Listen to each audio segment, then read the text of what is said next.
Hey, good morning, everybody, or good afternoon, wherever you are. Let's see. You guys can hear me, or the sound is good. But today's topic is gonna be quite interesting. Maybe there's too much noise. Maybe to switch places. Let's see. Who's in? Who's in? Let's see. Look.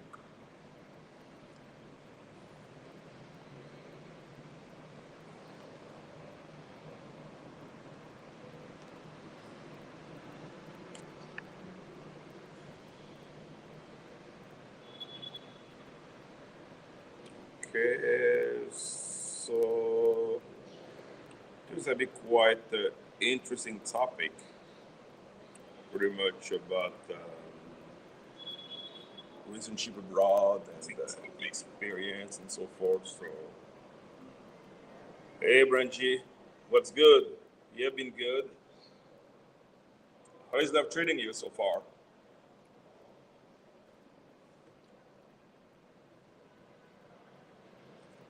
Yeah, so yeah. So today we're gonna talk about pretty much a relationship abroad. If women are really different abroad than what they're looking for. Okay, you here? Okay, okay, Ronin. Did you hit the link?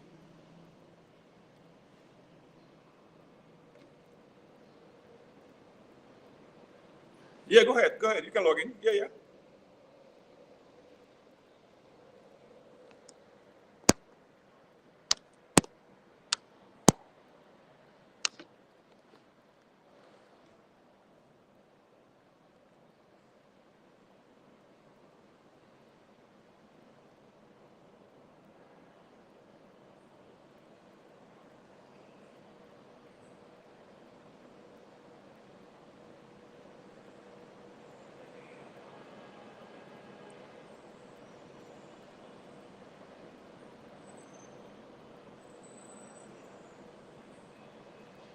Yeah, go ahead. Yeah, go ahead and invite fearless. That would be good.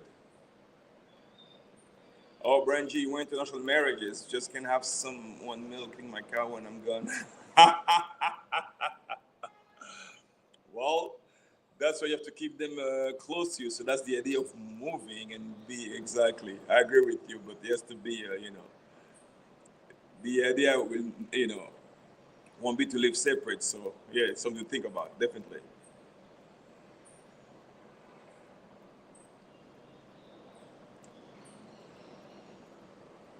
That was funny. Yeah.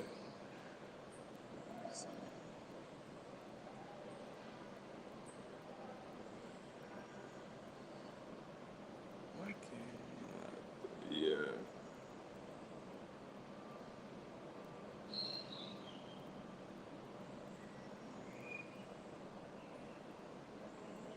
Yeah. Well, Ranji, my story is quite interesting because I mean, my it's a little bit different because initially I came to the U.S. to study, and then I met, I was dating a girl from the state, and to me was a good experience, and then got divorced. Then while I was in the states, I dated a girl from Argentina. So to me, well, here's the thing. I mean, what varies really, it's the women in general. They're looking for stability and security. So that's the main thing. They are not, so once you can provide that, then it's a go. So then you have the cultural influence as far as the value of marriages, which is the fact that abroad they value more uh, the concept of marriage, but at the same token, you have to be very careful. I mean, some of them are really westernized, and some of them are conservative. So it depends. So at the end, it's really a gamble. my personal experience, I've been married multiple times, and then from women from different continents, and so it's been quite interesting. Lots of similarities, very few differences, because I believe that the culture, the social economic factors, of course, it's a fact that women abroad are more feminine, but they were training from early on, what is like to treat a man. So there's a big difference, definitely, yeah. And if it has changed, well, it's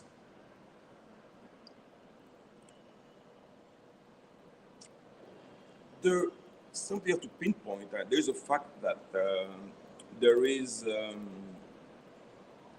big difference between Western women, I would say. I mean, I won't say really Western because they are also considered being the Western Hemisphere. I would say that women from countries that are developing are more inclined to be in a long-term relationship compared to the West because of multiple factors. You have to look also at the social, economical factor, which is a big one. And then it's a fact that the more empowered a woman is, the more right she thinks she has, and she act accordingly. While when the third world country, the majority of women are looking for men for some type of security and some type of financial stability, therefore are more submissive. That's a fact. So that's my because my first wife was my skin. What's good? What's good, buddy? How is life treating you? Yes. So Branch, to answer your question, what is your opinion on marriage? Where you are in life now? Has it changed? Well, I've been married. Like I said, let's go back. I've been married multiple times, and has it changed my life? Well, technically, the ultimate goal or the final goal in a relationship is to get to get married is to have children. It's pretty much offspring. And then yes, that's something I can definitely agree on.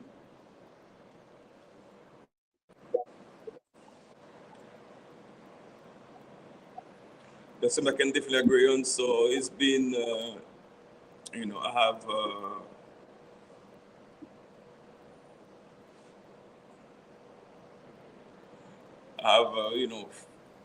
5 wonderful kids. So that was the good thing out of it.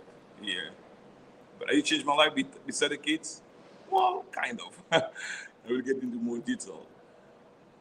Hey, feelers. Here, Loisa, how are you? Good? Yes, sir. Doing well. Yeah. So, what time is it where you are? Listen to me. You hear my voice? Yes, When I write yes, word Cleopatra. for I can hear you. How are you?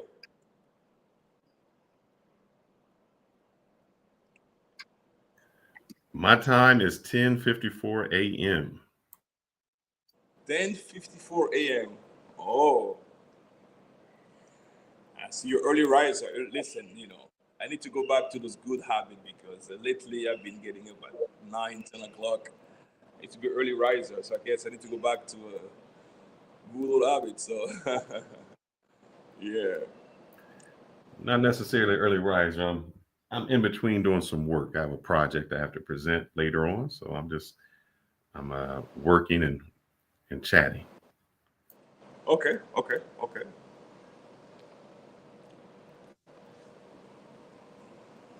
Hey, Ronin, how are you? Good, good, good. How are you? How are you? Good, good, good. Nice seeing you. Yes, sir. Hold on one second. I need to adjust something in the background. Okay. I don't be promoting anybody's business. Hold on.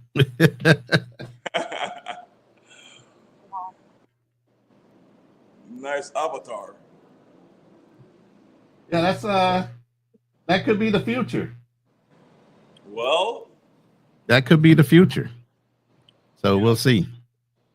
yeah. You know how they say you never count your chickens before they hatch. The hat. Yes, but But good potential. Let's put it that way. Great yeah, potential. and then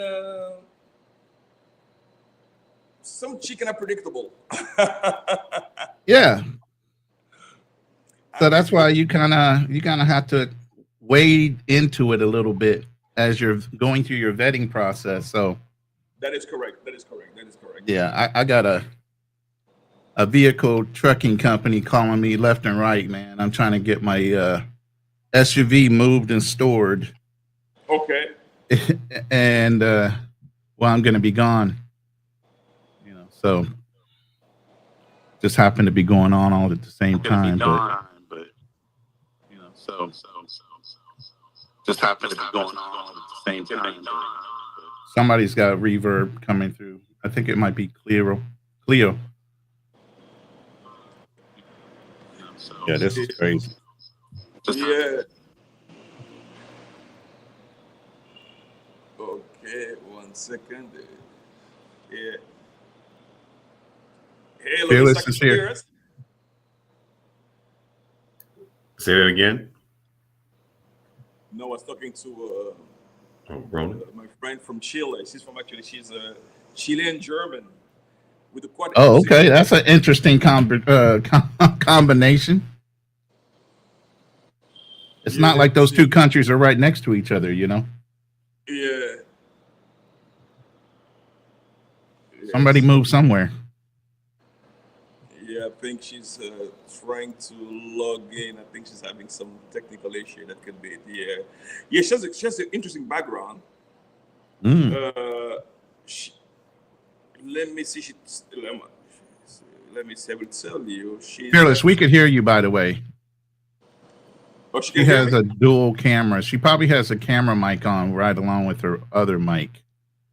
If your camera's got a mic, you got to mute one of the mic sources. That's probably why you got your background like window open with sound coming through it.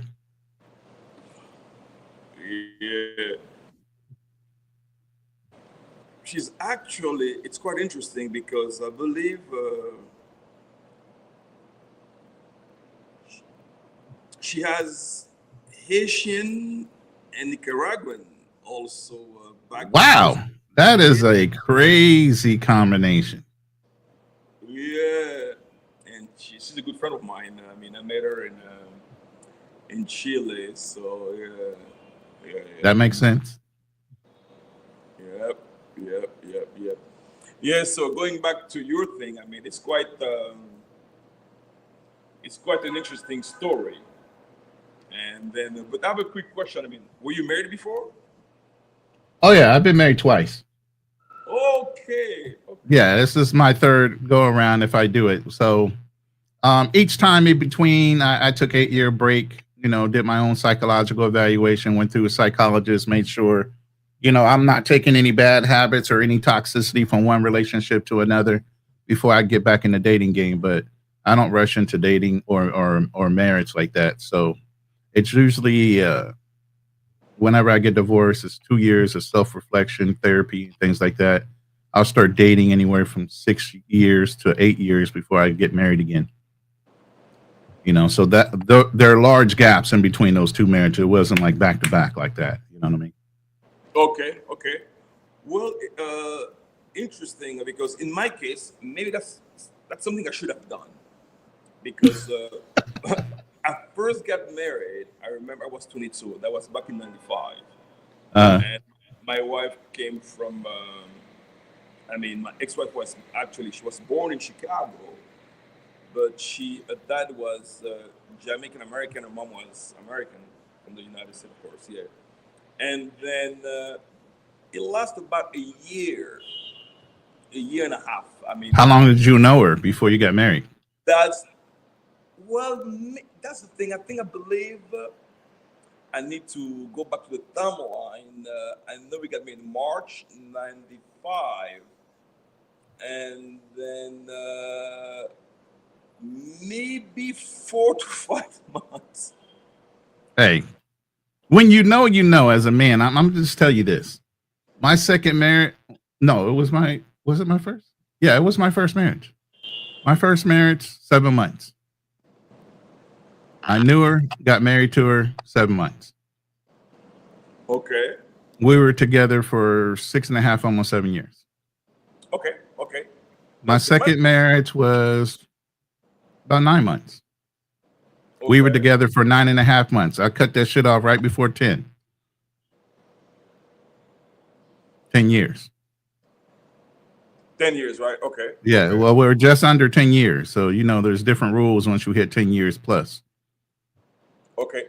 So, well, my first one, like I said, lasted a year and a half, but I was young. I was 22. And and at the time, I grew up in the Seventh Adventist church initially. So I went to a Seventh Adventist school, and therefore it was pretty much pressure from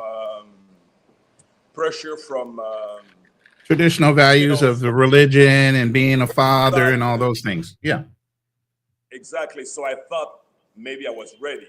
That's what I thought, and went ahead and went through it. And then I've realized that things were not what I was expecting. I was pretty much, and I wasn't really familiar also at the time with the United States culture.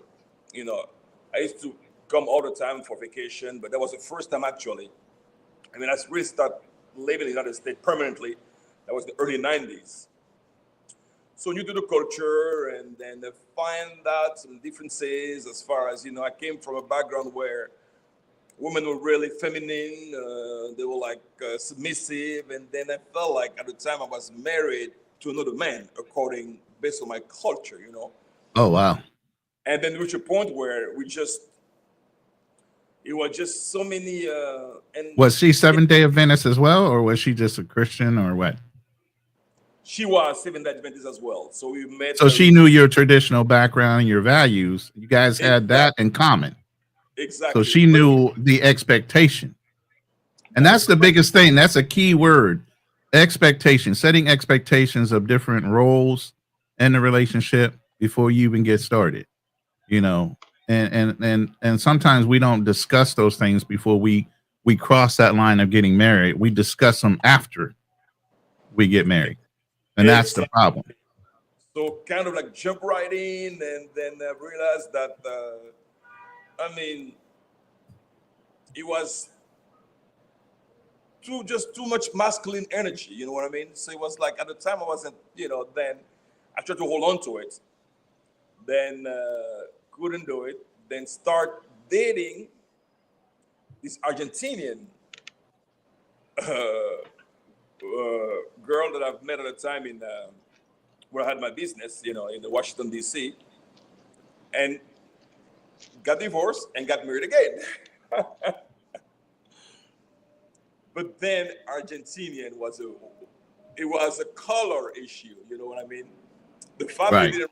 Yeah, they were like, I wasn't quite accepted. So then I'm like, you know what? I told myself I don't have time to fighting a long battle, because she was really into her family, and then that last roughly 2 years. Then met this hairdresser from Washington, D.C., got married again. Bro, how many marriages are you into right now? Which one is this that you're in? Just got divorced. Wait. The Dominican woman? Yep. Oh my God. So what did that make that? What number was that? Yeah, you need consultation, brother. We need to sit down and have a conversation. And Fearless is another one. Fearless has got a 7-year marriage with a Dominican woman, and they're going strong, and they're in the United States right there in Dallas. So that's why I wanted to bring him on as That's well. 10, that's I'm 10. sorry. I don't want to underestimate 10. That brother went over 10 solid 10 years. Like I told you, there's different rules once you cross that 10-year plane. You better be sure you're going to go the distance before you hit 10. But guess what? This time I was made for 20 years. Oh, okay. Well, that's not bad. 20 years. That's better than average. 20. What happened after 20 years that caused y'all to want to go separate ways, though? But here's something I've realized. Communication is the key. And then I'm a very passive guy. So I let lots of things go by. So you reach a point where as you get older, you become more set in new ways. Yeah. And then you have those unresolved issues that keep on coming up and coming up and up and up. And also, I was traveling a lot during my relationship. I mean, I got married in 2004. And so from 04 and 08, I live in the DR. It was fine. And then from 08 to up to 14, I was in South America. I was in Chile, Brazil, Argentina. The question is, was she able to travel with you? Was she tied down to a job that she didn't want to give up? She couldn't travel because of the children. We had 3 young children at the time. So traveling was not possible. And started to create friction within the relationship, you know. And Here's the biggest thing I learned. You either grow together or you grow apart. The more distance you have with your relationship, the more you're going to have the chance of growing apart than growing together off of longing.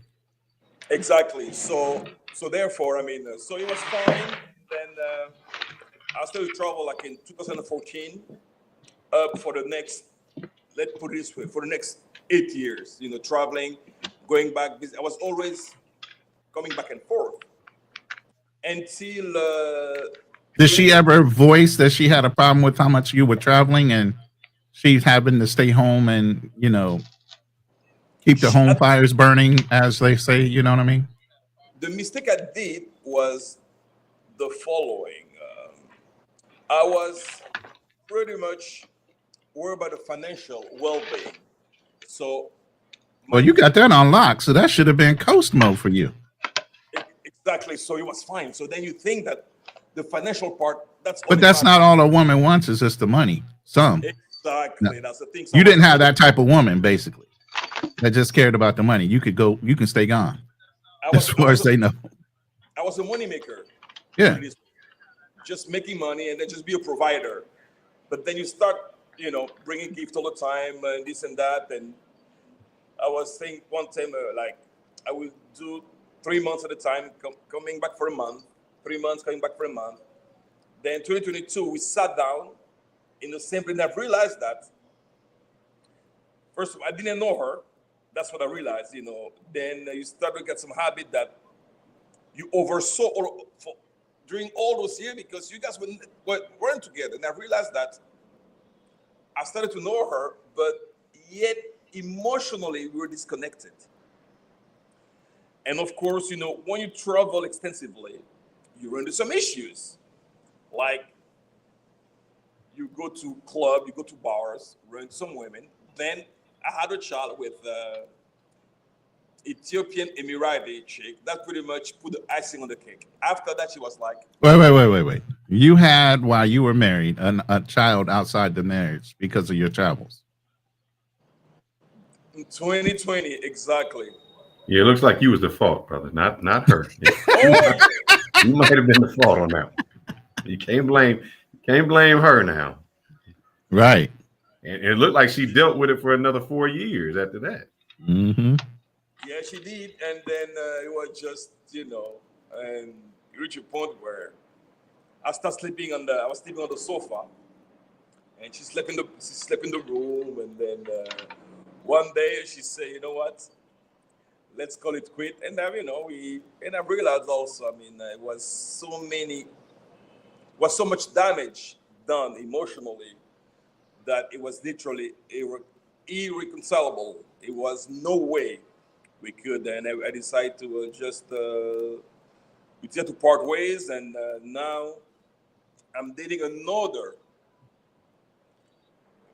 girl from the DR. Yeah, I saw the one recently you had highlighted sometimes on some of your live, your IRLs, and I didn't know if that was your current wife that you had married, or if that was somebody else. So I kind of just didn't say anything, but Yes, so I guess I didn't go to therapy, jump into something again. So I don't know. Let's see how this one. I mean, is that something steady or is that just something new? No, something steady. Something steady. It's been so far so good. I mean, I'm gonna shut up and start letting Fearless talk. He in that 10-year mode, so yeah, I want him to do some analyzation on you as well. So what I've always done and what I've always suggested, and Cleo, Psychology. maybe you can assist me with this. I am very direct up front, and I don't wave. I had a boss. Actually, he was a military boss. You'll be happy that, Ronan. And the first time that he was like the boss, I was like, man, this guy is mean as hell. I mean, he didn't take anything.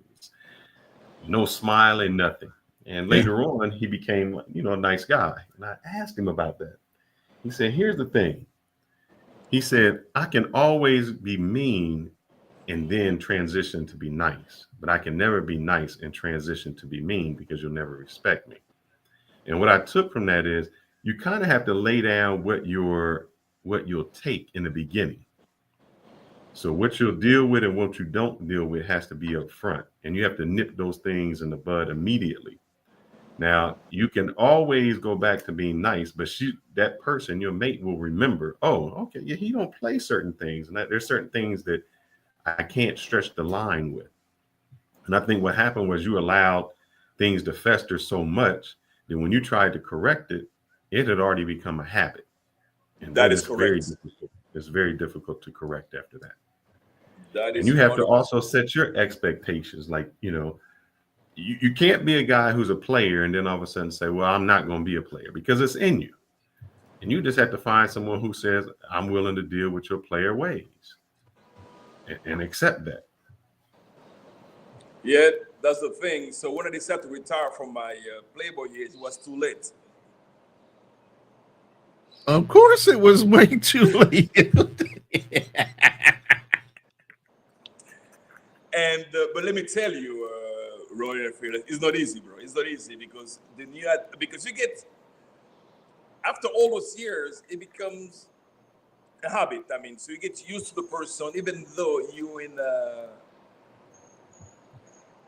unhealthy relationship, but it becomes part of your life. So then, when we part ways, then I realized that I felt a void. I was like, okay, now I'm with the kids by myself. I'm like, okay, that's quite interesting. Certain things, and so I have to adapt and adjust. And something I've learned, I'm like, like Phyllis said, I mean, you have to nip in the bud from the beginning. Just correct what needs to be corrected, address what needs to be addressed, and not to let it linger, because over time, it accumulates, and it just literally becomes impossible. And the mistake I did, like I said, during COVID,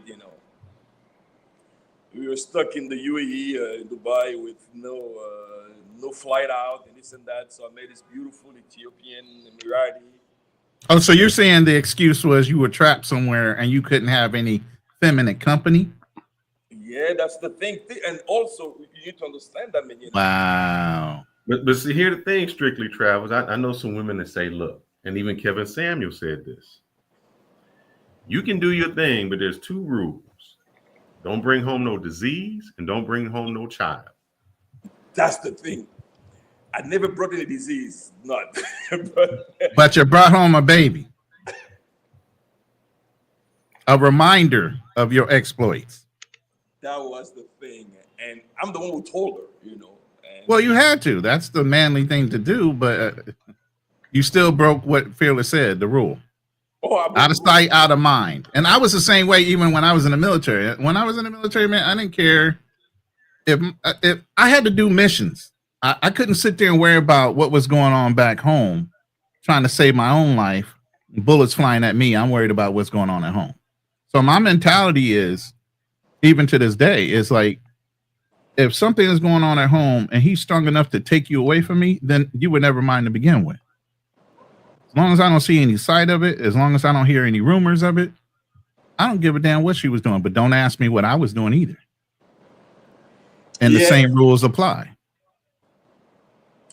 but I believe, I don't know if it's me, but I believe that when those rules are, I mean, theoretically, it sounds good, but in real way, like, okay, well, I don't know what you're doing, I don't know what I'm doing, and I feel like deep down there is no trust if you think about it. That's a big word. Yeah.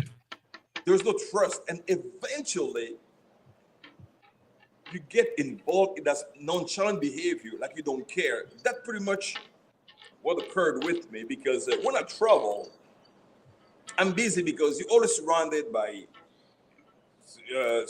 women, and you're having fun, and so you don't really feel that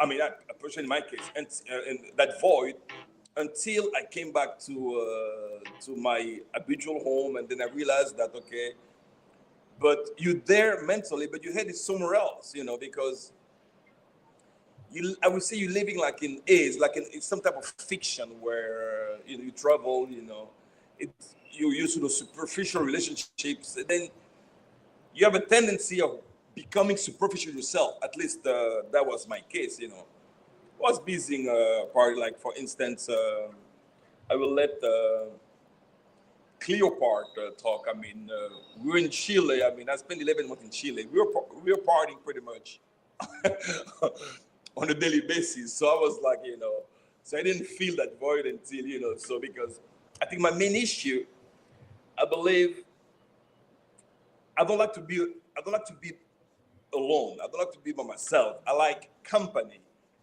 And then if I would have traveled with my wife all along, things could have been different. I can't guarantee it.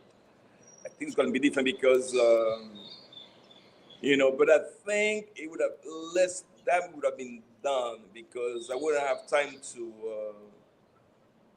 fall into that nonsense where, I mean, imagine, you travel, you're by yourself, and, you go to a bar, you go to a club, you go to a restaurant, you get a girl number. Next thing you know, you give her a call. Let's go out for dinner because you're by yourself. And next thing you know, it leads to something else. And then next thing you know, you're involved into a relationship. I think that could be, that could have been it. Yeah. So yeah. Hey, Cleopa, how are you? Hey, you guys. I missed it a little bit.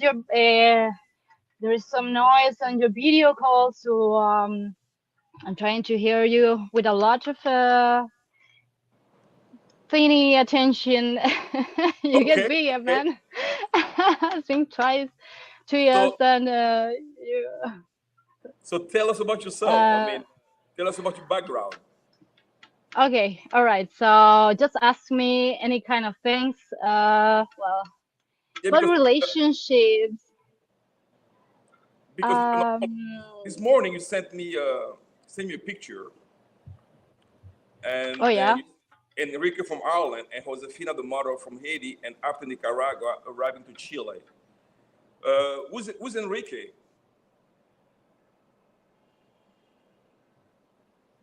In the picture you sent me, I'm trying to get the hold of your background. So you have Haitian and Nicaraguan background as well?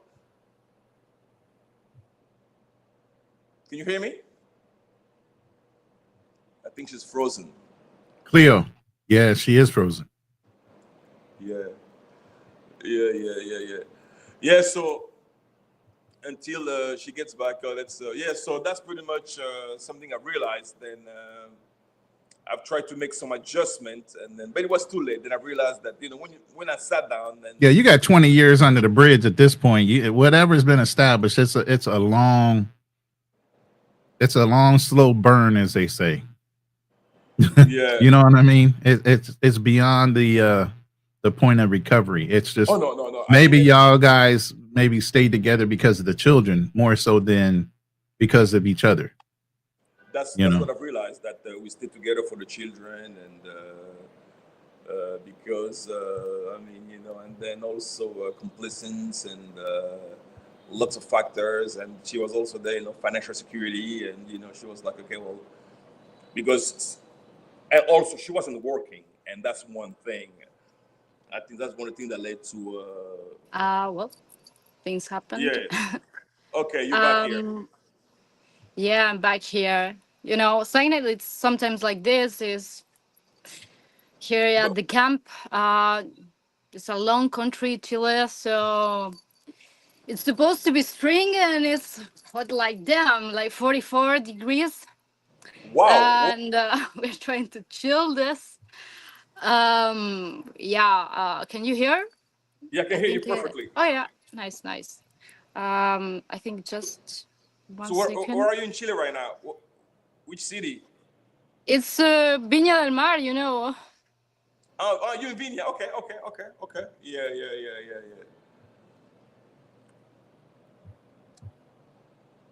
Yeah. So Fearless, you want to share some of your story to them? Yeah, I think they don't want me to share it, probably. No, Could be also. But well, okay. Well, I'll I ask Cleo. So wait. maybe Cleo, I'll ask you a question. I can't hear you. Can you hear me? Hold on. Can you hear us, Cleo? Yeah, I hear. I'm trying to get to the Bluetooth. The microphone with your camera, you might need to mute that one so the other microphone don't have reverb. 1 second. Yeah. Hold on, I think.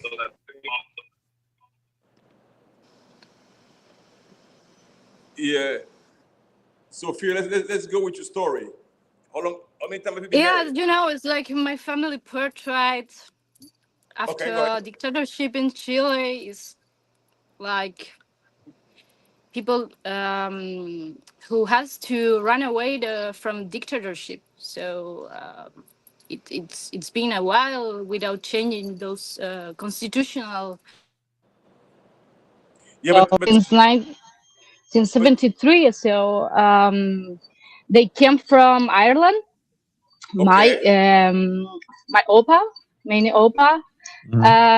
Also it's from Germany, so I have such a mixed stories, and I feel sometimes like a child of war.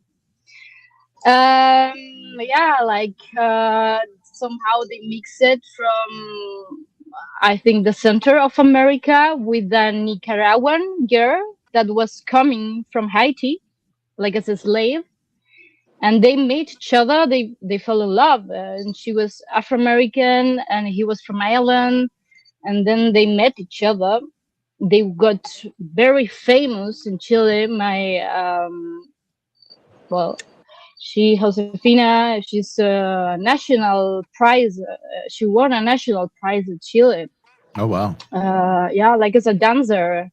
She moved to Russia to create this theater at Russia, Moscow, with performances. And he was Enrique, the husband, speaking English, probably Ireland and French. And I'm here speaking also other languages. But well, Chile is a hard country for foreigners, for different type of countries. They I would say it's cosmopolitan in somehow, but too many mixed cultures. Then they try to tag it, and they then don't understand. They can fill up the boil, and then just get crazy with this, and they try to get rid of, to those kind of new generations after Isaiah, because now it's different. Of course, new generations are getting more into Generation Zeta or baby boomers, So it wasn't like this at 73.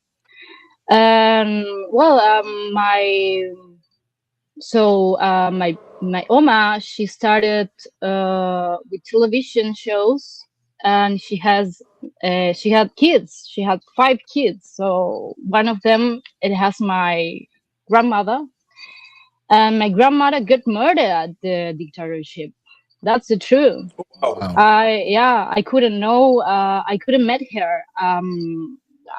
actually, my mom was 3 years and she got adopted because she didn't know about where she was mom. Where's mom? She was all the time. And well, that's the real stories of Chile. Um, and of course, my other part, I would say, because due this mixed cultures, I, I've been touched by Europe as well, from Germany, from Swiss German. So this part from the I would say the father, my father, brought me this awareness about all his 73 countries travels that he had got already. Actually, I got the books here.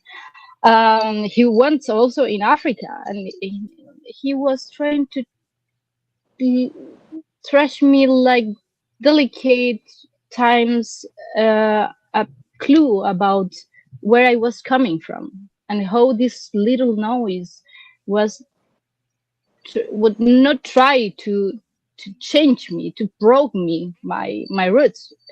So I think he did the greatest part, because this is a society that could break roots, and this is something that you have to be careful when you get kids, you get a family here, and you want them to be in touch with you.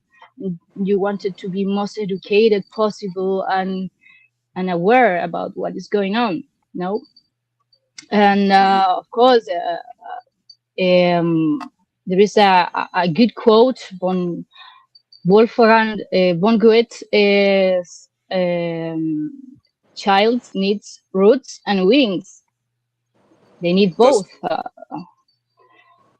So yeah, of course, mom does a good part on this story, where she has all the roots. Of course, she gave it on the milk, the nutrition.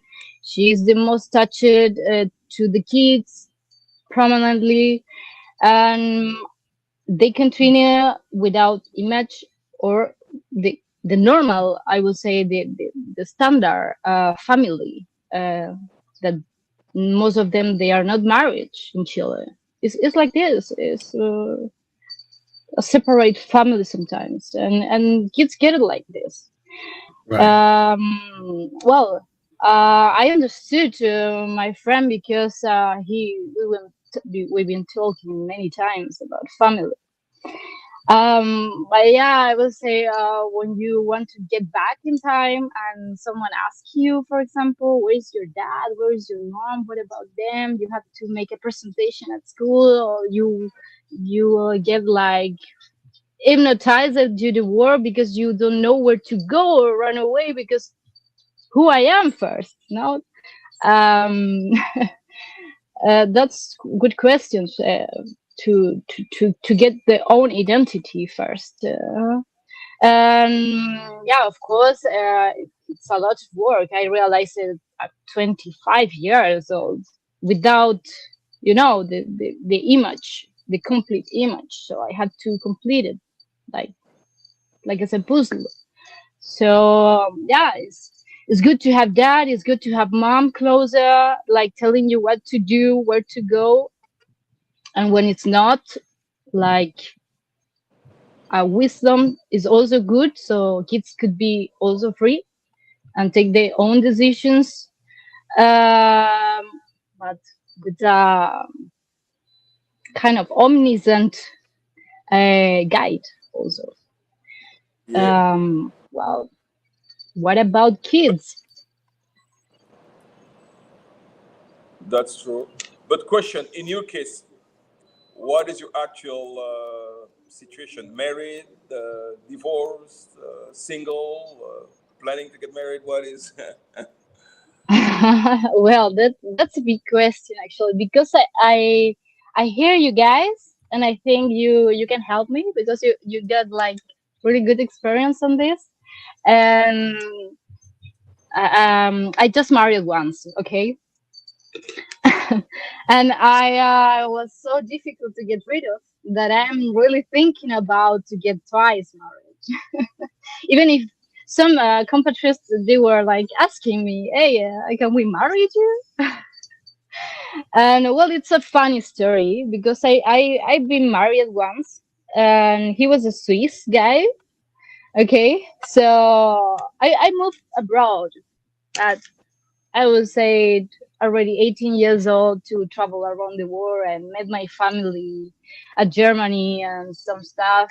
I realized that, well, I'm not just Chilean, so I want to meet this big image, this complete image, and I found that, yeah, well, I was similar to the people that I was around. I was like walking in the street and looking, okay, I do look like a little baby, or do I look like I don't know, kind of mignon or monkey walking on the street?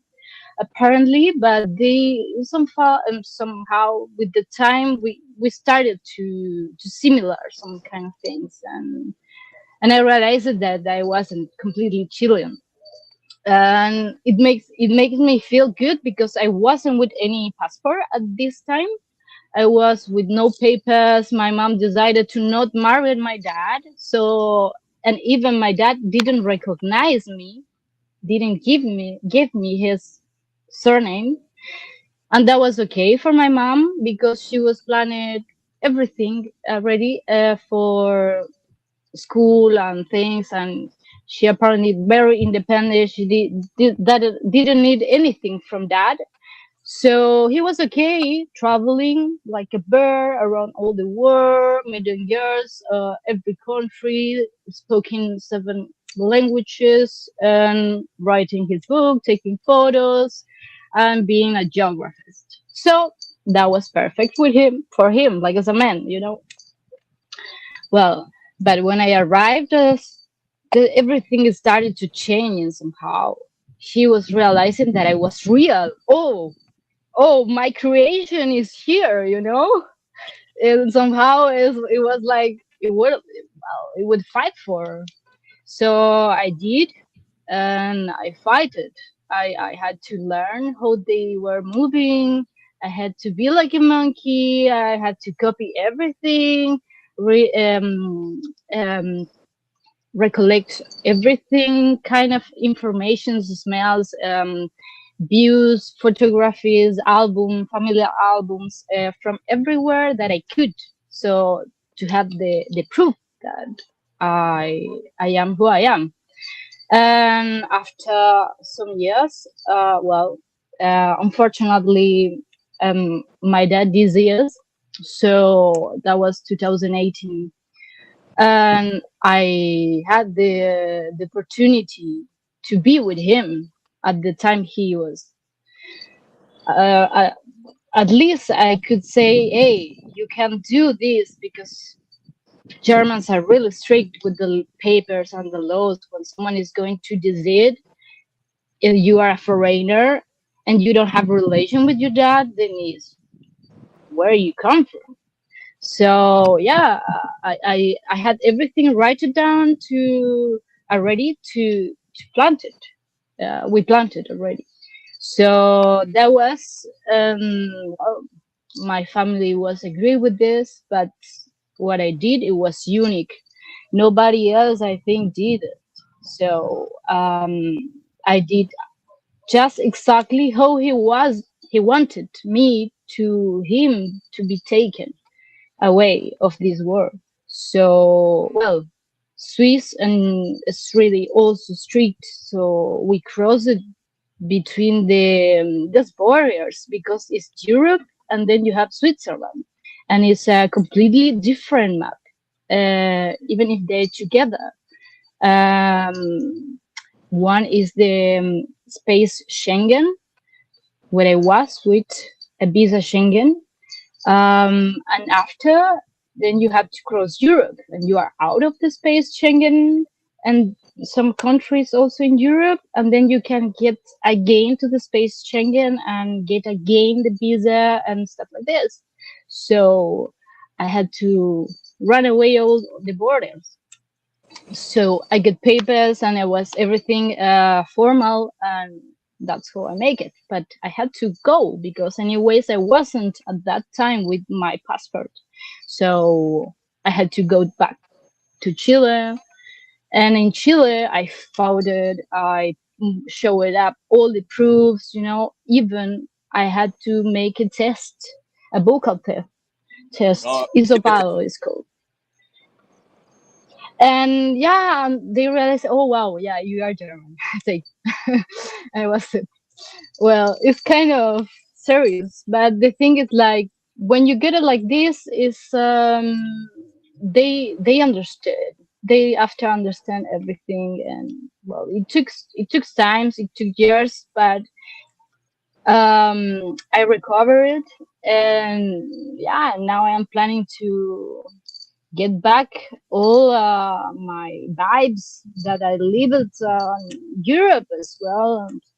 And well, I'm managing how to do it with like as a musician, But yeah, that's family. Sometimes it could be really different from culture to culture. So Europe, they can be really organized. They can be really planned, but really far from each other and little families. And well, in Latin America it's not like that, so they grow faster, they really touch each other, sweet people, but yeah, it has them difference between also the civic education is super important, I think. And well, then you start to think twice. Well, it should be okay to be here to educate myself, like as I'm I don't know, a child, or like as I am a nurse, or like as I'm a teacher.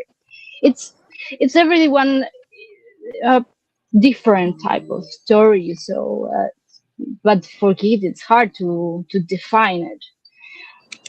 And so when I went back to Chile, but without the hands empty. So I got my psychology gestalt because I studied in Germany in Baden-Württemberg. This is in Stuttgart, and then so this part. My psychology test. So I got my certificates, like as I studied over there, not like I was like a bird and trying to get something from the government. So they approach it. They've been glad with this, I say. It's what any kind of European expected. Well, but it wasn't with that. So And are you dating right now? oh yeah, I'm dating now. No, well, my dad is my biggest date. I have his heart. That don't count. That don't count. That don't count. Yeah, it's like I I know I won't find someone else. So I mean, in the high scale, So I'm trying new things to in a don't high give. scale. What do you mean by Yeah, scale? Elaborate a little bit. yeah, I would say, but I tried like Latin Americans, Europeans, Swiss, well, Chinese is new. Afro is also new, but it's in anyways. Well, I have so then 5 continents on my blood. Why not to open new landscapes? Probably in the ocean. Okay. A Yeah. Filipino. Filipino. Okay. Okay. um, Like my Ronin is actually heading to the Philippines. He has opened his horizons. So he has opened his horizons. So he's moving to the Philippines very soon. So he decided to get out of that bubble and explore. Sometimes you have to do that. Sometimes you have to do Yeah. that. Matter of fact, all this yeah, behind me guys. will be gone by this weekend. You won't see none of that. That's all coming off the wall. I'm packing up my house as we speak. I just took a break for this live and a couple other ones I got to do, but I'm packing up the rest of the house right now as we speak. Oh, yeah, Yeah. so you. Yeah, I got a trucking companies calling me right now because I'm shipping a SUV that I have for storage to a location where it's going to be worked on and stuff while I'm gone. So yeah, I'm already in that process. This is literally the last week that I'll be here in this Well, building. at that time, it looks like you are on a ship. It's all what I am recognizing now with the Mm. image. Yeah, it look like But yeah, yeah, yeah. Look like it's in the Why, ship. why, are you, why are you making fun of my background? it's Well, like a submarine kind of close submarine. Yeah. Man, I got a question for Big Mike. So he says the key to live in her country, do not bring him back to the United States. I'm wondering why that is. If you marry a confident woman who has morals and doesn't change, it shouldn't matter where in the world she is. She's going to be the same person. And the series that I use, and I started to use this, I know Rona hates this. I could go to 1,000 gay bars. I'm never going to be gay. So it doesn't matter where you put me at. Who I am is who I am. So if you bring a person back that has morals and values to the United States, her morals and values should not change. If she changes, you didn't vet her correctly, and she was who she was over there. She just tricked you. So you had to blame Yeah, yourself, that's not her. what I mean. It's like you're broken your values in the wrong society, in a wrong society, in a wrong system, I would say. So but adaptation. but here's the thing: you can adapt to culture, but you should never adapt or change your morals or your ethics, no matter what country you go to. You adapt But to I the think what Then culture, happened, Big but you Mike, don't is change your ethics. get you are like correct. autism. But they see the big booty and the smile, and they never. I think the guys see the red flags and they see that they just overlook them. They really do. It's like, oh, she's pretty. She has a smile. She's fine. She looks good, and her sex is great. And all the red flags they just overlook. Uh, Well, I've been in many kind of scales, different type of matrix and systems around the world. But I don't know who you manage it at Philadelphia or Philippines. I knew how was it at New York State if you are mhm, over there. Because I lived abroad in New York State. I have family in Boston also. They are mhm, musicians as well. They have a studio, so dancing studio for since I would say 70, no 84. Yeah. So um, well, this is the issue. Is like they try to captivate you somehow. They capturate it. Oh well. We don't know really how many we are after pandemic, yeah, so we try now with data and big data and a lot of data to figure out how many people really is up to the world. And when it's a country like Chile, when there is no cybersecurity at all, they try to keep people much as they can profits, all the profits from the values on the No te puedes meter ahí, písalo, hija. Voy a poner llave. Well, this is a kid from 18 years old, so in Chile, very frustrated after school. But this is how it is, and it's breaking people's hearts, spirit, soul, because they want everything. They want it all. They have it all. The generations already, but they are not satisfied. So, as the song says, "We want your soul." It's a good song, by the way. We should play it. By the way, I have a song for you guys, but I will sing it after. At the end, you told me, and I can sing it. So, well, I know Big Mike says he knows someone, American dude, that brought his Colombian girl back. Well, Big Mike, I know an NFL player that made $1 million, and he was dating a track star, and she cheated on him with the trainer, and then just sent him to jail. That was Xavier Worthy. So Well, tried to send him to jail. KC ain't going for that.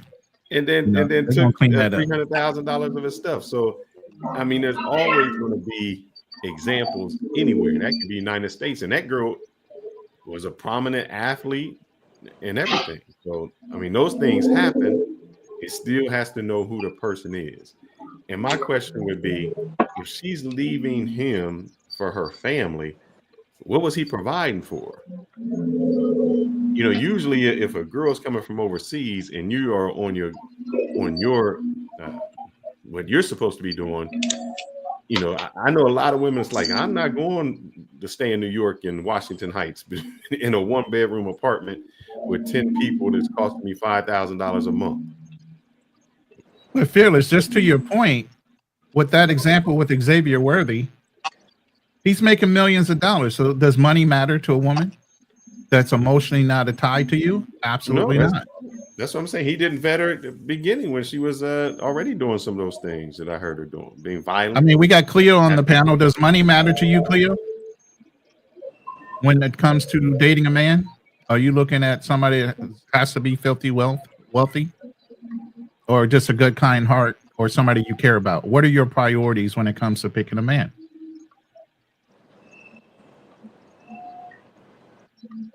Cleo. Oh my! I thought it was the guy's question. Well, I think of course, after pandemic, it's wealthy to being lucky, healthy, much as you can, because without health you cannot move, you cannot travel, you cannot go anywhere. So you might first preserve your mind with all your effort, your values for your family at least.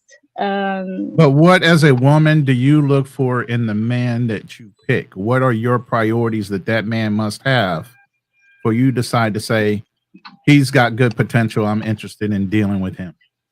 What in order? Well, the priorities is, well, it's a good question, because when a man got into, for example, family issue, they have another priorities. They want the kid to be okay. The kids is the most important, but they preserve it with a lot of effort. So school, and what about the taxes that it's going, the expenses and stuff like this. I'm trying to think like as a man, you know. But yeah, when they get family, they are too much in the future. Future is like everything for them is like, I want to be also traveling, I want to be free, and yeah, this is also what is a relationship now? We are in a parents relationship, or now we want, when we want a relationship, we have to assume that we have something else, someone else. We are really two when we are in couple. So I have a I better must think question for you, first about it. Cleo. Let me ask you this question. Would you marry a king, or no, let me take this back. How can I say it? Would you be the mistress to a king who has other women, or would you be a wife to a peasant who is faithful but he's poor? Well, I will say the second option, because someone that is poor, it could change his state of economy. No, we're not going to change him now. I think that's what a lot of women try to do. They marry a man and then they try to change him. So he's not changing. He's just poor. He doesn't have a lot of money. He just works a job, but you're happy. But you're happy, man. He's going to be faithful and he loves you. Or you can marry the king, who you can have everything you want, but he's going to have a few other mistresses, and they're not even married. You're going to be one of the mistresses on the side. You'll never be the queen, but you'll have everything you want. Well, yeah, that's true. I want to be choosing like blind, I want I want to be blessed with someone. I want to just know that he will not take out any kind of thing from me that it preserves to me, it deserves to me. No, that we are going to be together like it's expansive relationship. So it could be quiet relationship, but yeah, I will start to think far first. We are twice, or we are someone else. That's my first priority with a man. You will share a relationship, or you won't share a relationship to someone else, so everyone will know that we have, I don't know, perspectives from the citizens or the society. So you have your role like as a man in society, and this is ego. This is something that men cares a lot. So I am this person in the society, and I won't like handle this for a relationship because this is first for me. So this is perfect. It's okay. This is your prospection to to be in society, to grow, to get exit. But for a woman, the woman involves everything, involves the heart, the kids. They get more into the roots. So that's what I say. The girls try to captivate, to captivate. Also because there is not so many good boys. That's the truth, I will say. Who don't like to manipulate, who don't like to get into difficult kind of psychology to play it. Yeah, to just honest. Even if they could be poor, they could live in the trash, but the guy, it's true, as I can see the pureness and the fever. So I take it because I say I can do something with this. I can I can work on this material because it's now is for women it's like a hunt.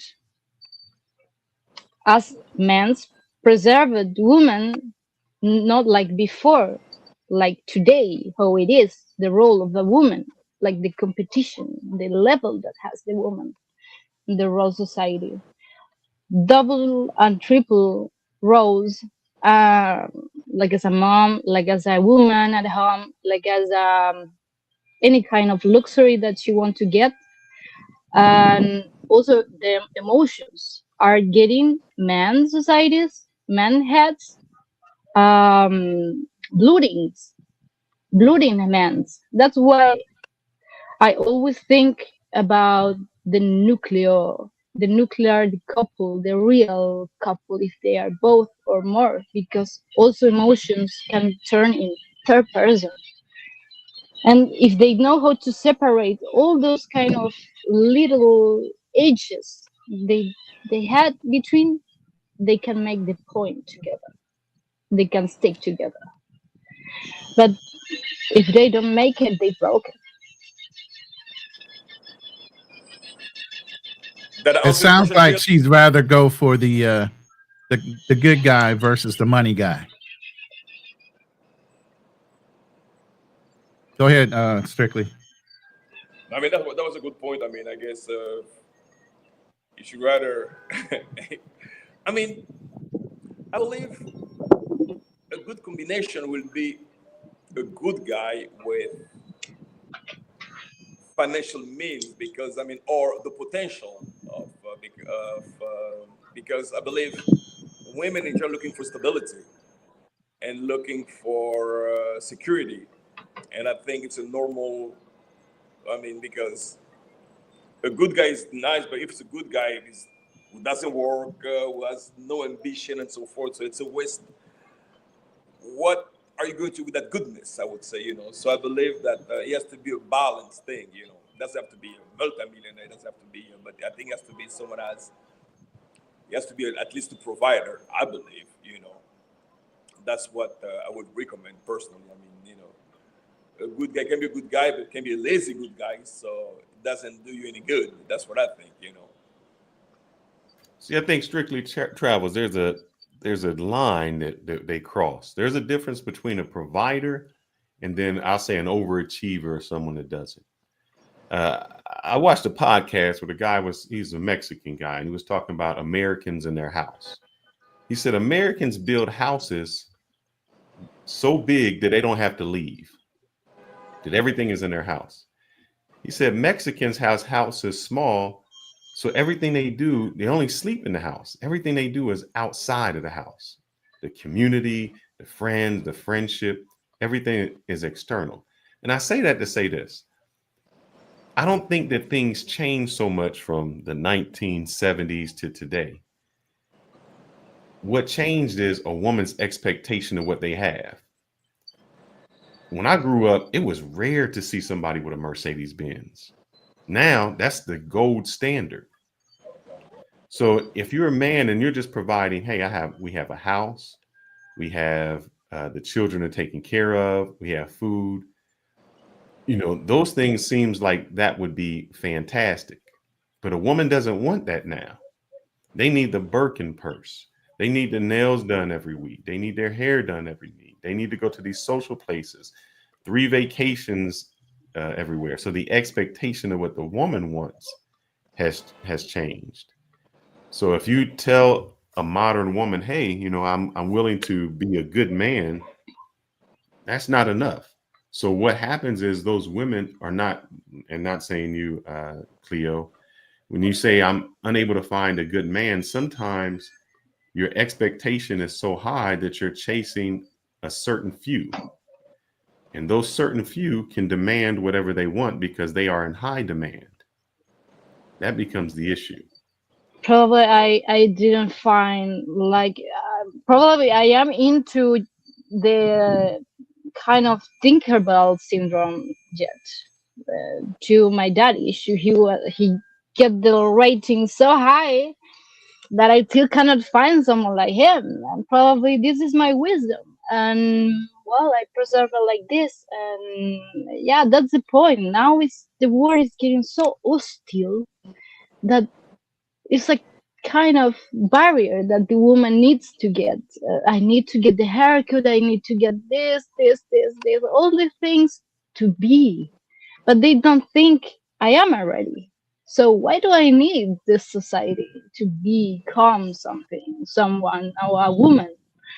Mm, I would say they try always to look what is out that I don't have, because they don't they they have nothing inside. Then they are empty if they started to fill it up with stuff themselves to need someone.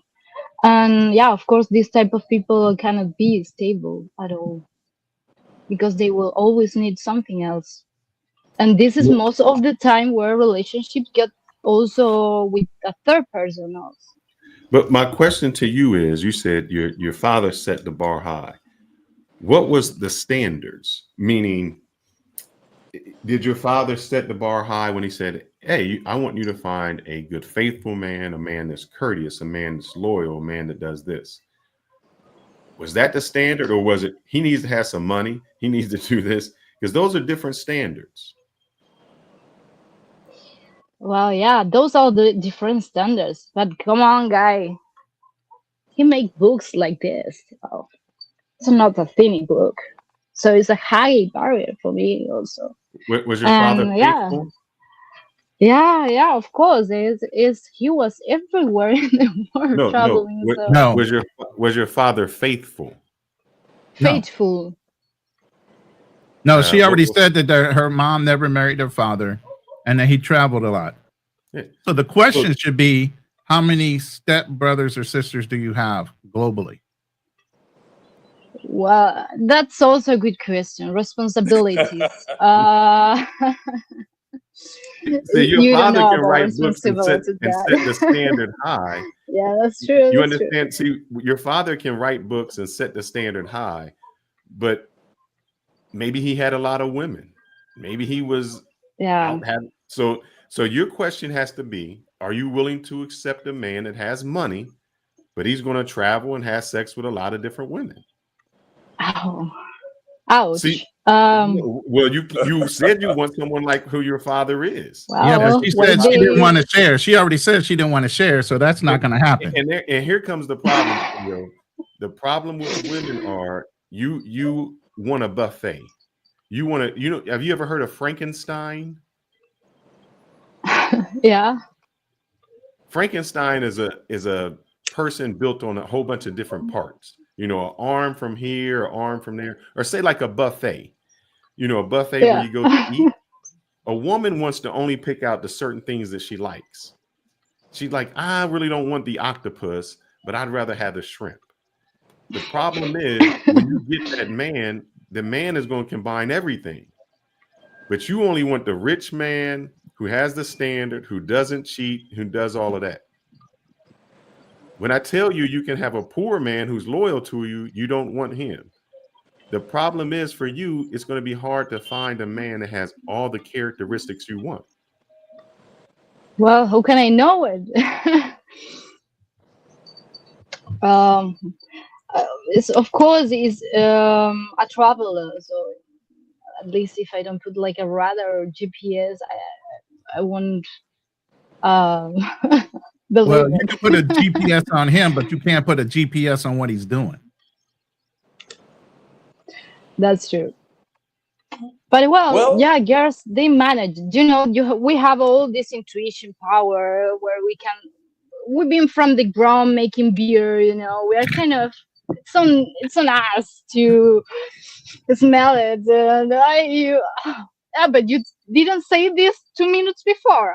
Okay, so now you have changed the story, and yeah, now I'm going to like punish. So well, girls are like this. They have to neurotism to manage. So, and men's hiding stuff because, of course, they understand also some kind of neurotism and overthinking from women. Yeah, but Fierce, I have a question. You said something interesting, but how do you know who's the right pick? Because when we're gonna show our best initially when we start dating. Then reality start to set in as the relationship evolves. So my question is, it's a gamble when you think about it. How can you choose that right man that you think you do? It's difficult. Because unfortunately, finances, when a person is financially stable, unless you have some like a mind of steel, some very strong core value, it's difficult because men have a tendency of wandering around after a while. So I just wonder. Yeah, and also the X checklist. You have to check all the background from this person. Otherwise, you don't know who's following this woman, this boy. The X's is also important. They tend to ghosting them relationships also. So they bring all the bags problem to solve it. This is also something important. They bring all the problems to the couple, to the new couple. So all the traumatized brain emotion, it got like in a limit. So when you get bigger, you have to make a summarize from all what it done this guy from you or this girl from you, that you couldn't like skip it, and you summarize it. Yeah, she basically said exactly what I said earlier about taking a break between relationships to do some self-reflection and making sure you're not taking prior traumas from other relationships into your new ones, thereby scarring the actual opportunity to meet somebody that's really your match. But you've already come in with trauma, so you're already scarring the new person with some of your old traumas.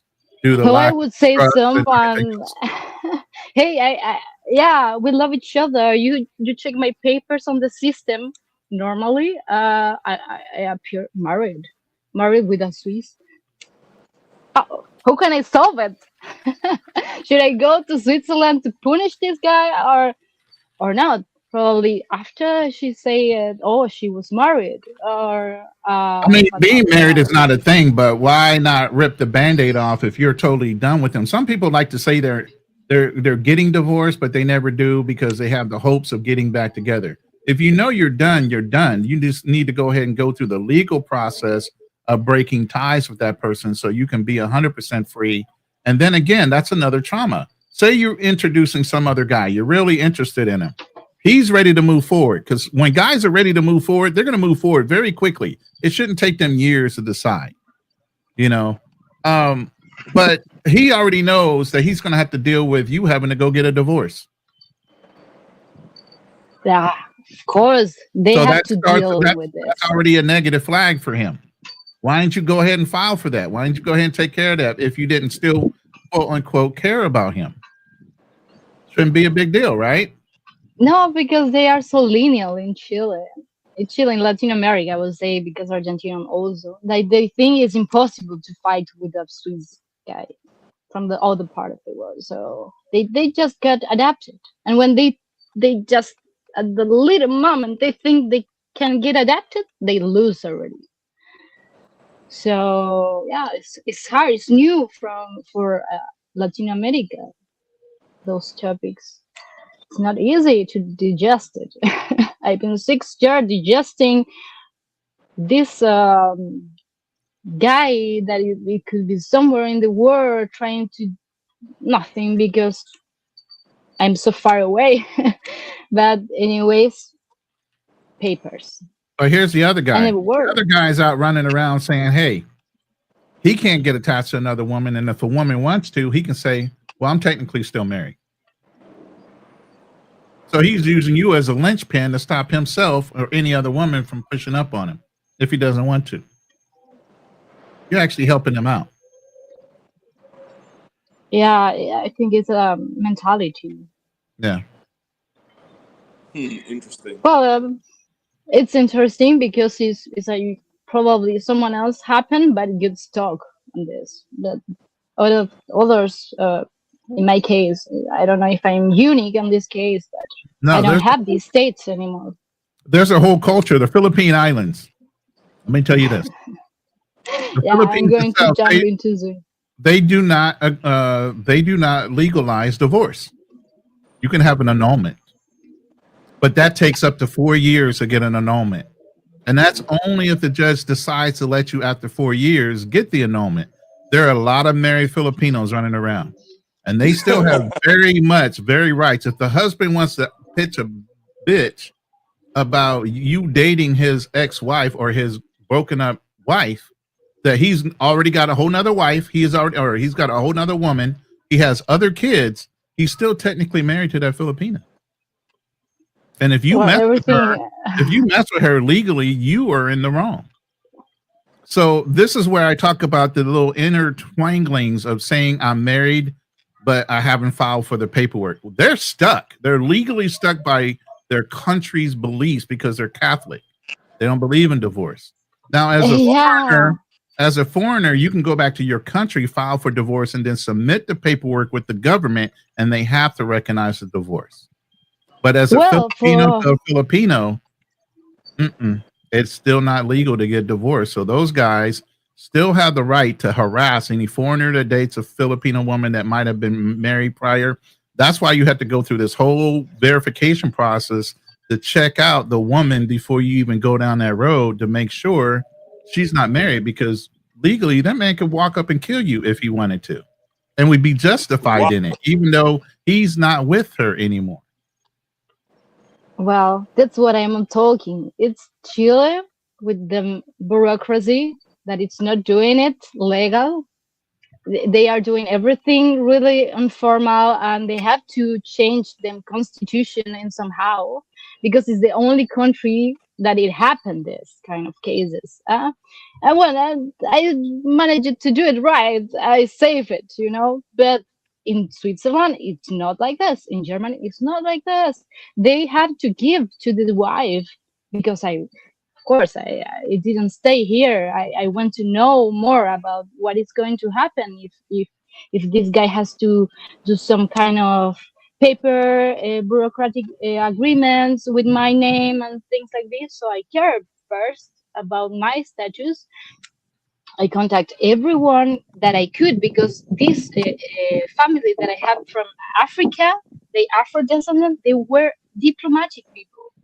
So I contact them family, them the friend families from Nicaragua and from different parts offices, different offices of human rights to get help in my case, and and they find it so weird that anyways they manage it to know to get up at this information. But yeah, he has to pay big quotes due the marriage. He has Yeah. to pay taxes because the half of the salary it goes directly to the wife for the health insurance, for the fees, for the taxes and stuff like this. It's bureaucracy, you know. Yeah, that's the biggest So concern that most men should have internationally is the financial responsibility that you have within that marriage. She can go out and run up credit reports on you as far as applying for this credit, going and getting this finance based on both of your incomes. You're technically still married. That is She true. can run up all kind of bills on you, and you're fiscally responsible because you're still married. and that's how war is like a double sale, I will say. So if you met a lot of people, you are a social person, then you have a big mouth. Then you talk like from everywhere you can, and everyone will know we get up to where is him, or what he is doing or trying to do, and they will inform you anyways, or you will feel it at least, even if it's 1,000 kilometers. Believe me. Yeah. Yeah, Yeah. As a yeah, friend, I would it's like to pretty crazy. what I seen in the chat, Big Mike was saying that a personally an American Jew who brought his Colombian chick to the state. She was married to for 5 years, got a citizenship, and left him to be with the family in Miami. Well, I guess like I believe I don't know if it's fearless of running. I guess he didn't veto properly, and then as we said earlier, I believe if she's a woman of, I mean, of some type of good moral values, I mean, she will be the same wherever she's at. I mean, I don't think the environment necessarily have to change. I mean, what it means that from the beginning, it was like because divorces happen all over the world. I mean, it's not a U.S. thing, it's not a Chilean thing, it's not a Dominican thing. It's a worldwide thing. It's just because people are people after all. I mean, you can find. And that's the biggest thing, Strictly. They started talking about matrices. They don't understand. You don't leave the matrix just because you leave America. There's different software in every country, which are rules and expectations. Even though you might leave an American server, you're going to jump into Colombian server, a Chilean server. You're going to jump into whatever that country's rules and obligations are and cultural beliefs. So you're not leaving the matrix to come into this whole new fantasy thing. You're jumping from one server to another server, which has their own rules, expectations, and guidelines in order to date and marry in that culture. And they still have certain things they expect men to be able to provide, protect, Yeah, be a but the benefit most towards that woman. important is they have to, both countries have to get equal or at least similar type of politics. If they have agreements, for Yeah. example, like I would say like trans-Pacific economic, they marriages got into the same conversation. It's really interesting because they treat the woman like as an agreement. The country, the family country treat the woman like as an agreement, political agreements and economies. Yeah, of course. Always is. It has to be the most convenient for the kids. But if the girl doesn't have a kid, So it could strictly, happen you can anytime. actually speak to this, brother, because you married a Dominican woman. Where did you guys get married at? In DR, In America, DR. Dubai? Okay. So what were the rules after a 20-year marriage that you had or were obligated to in your divorce? And did you have a prenup? And how did that go through that process for you? Well, the way I had my, I've learned from my previous marriages. So this time, the way Yeah, I as have fast as you ran through them all. Yeah, you better. exactly. So the way my asset was structured and are structured actually, everything's under a trust. Very good. I'm just the trust manager, and the people Exactly. trust See, children. we're gonna have to have a side conversation. We're gonna definitely do a second live about that because I've been telling people about trust all day long, every day. They don't understand that Because trust is like a godsend in some cases. exactly, because you have to be careful with prenup. This prenup, you might, it depends on the country. You might say, well, here in DR, that's what it's called, a marriage with separation of what do you call it, of wealth or assets, and then you have the regular one. But it's still tricky because if she challenged you, you still have to go through, and at the end, the last word is the judge. You have to be careful with those prenup thing. It might protect you up to a certain level, but when you have a trust, your assets are protected 100%. So therefore, Correct. we came to an agreement. I said, well, here's what we're gonna do. You're gonna get the monthly allowance for X amount of money plus a house. That's pretty much the agreement we had because she couldn't really fight it because the way my asset was structured. And then the asset in DR, for instance, are under my trust, which is in the UK. So so technically, I don't own anything. I don't own anything. I don't have anything. I don't own anything at all. I don't have any.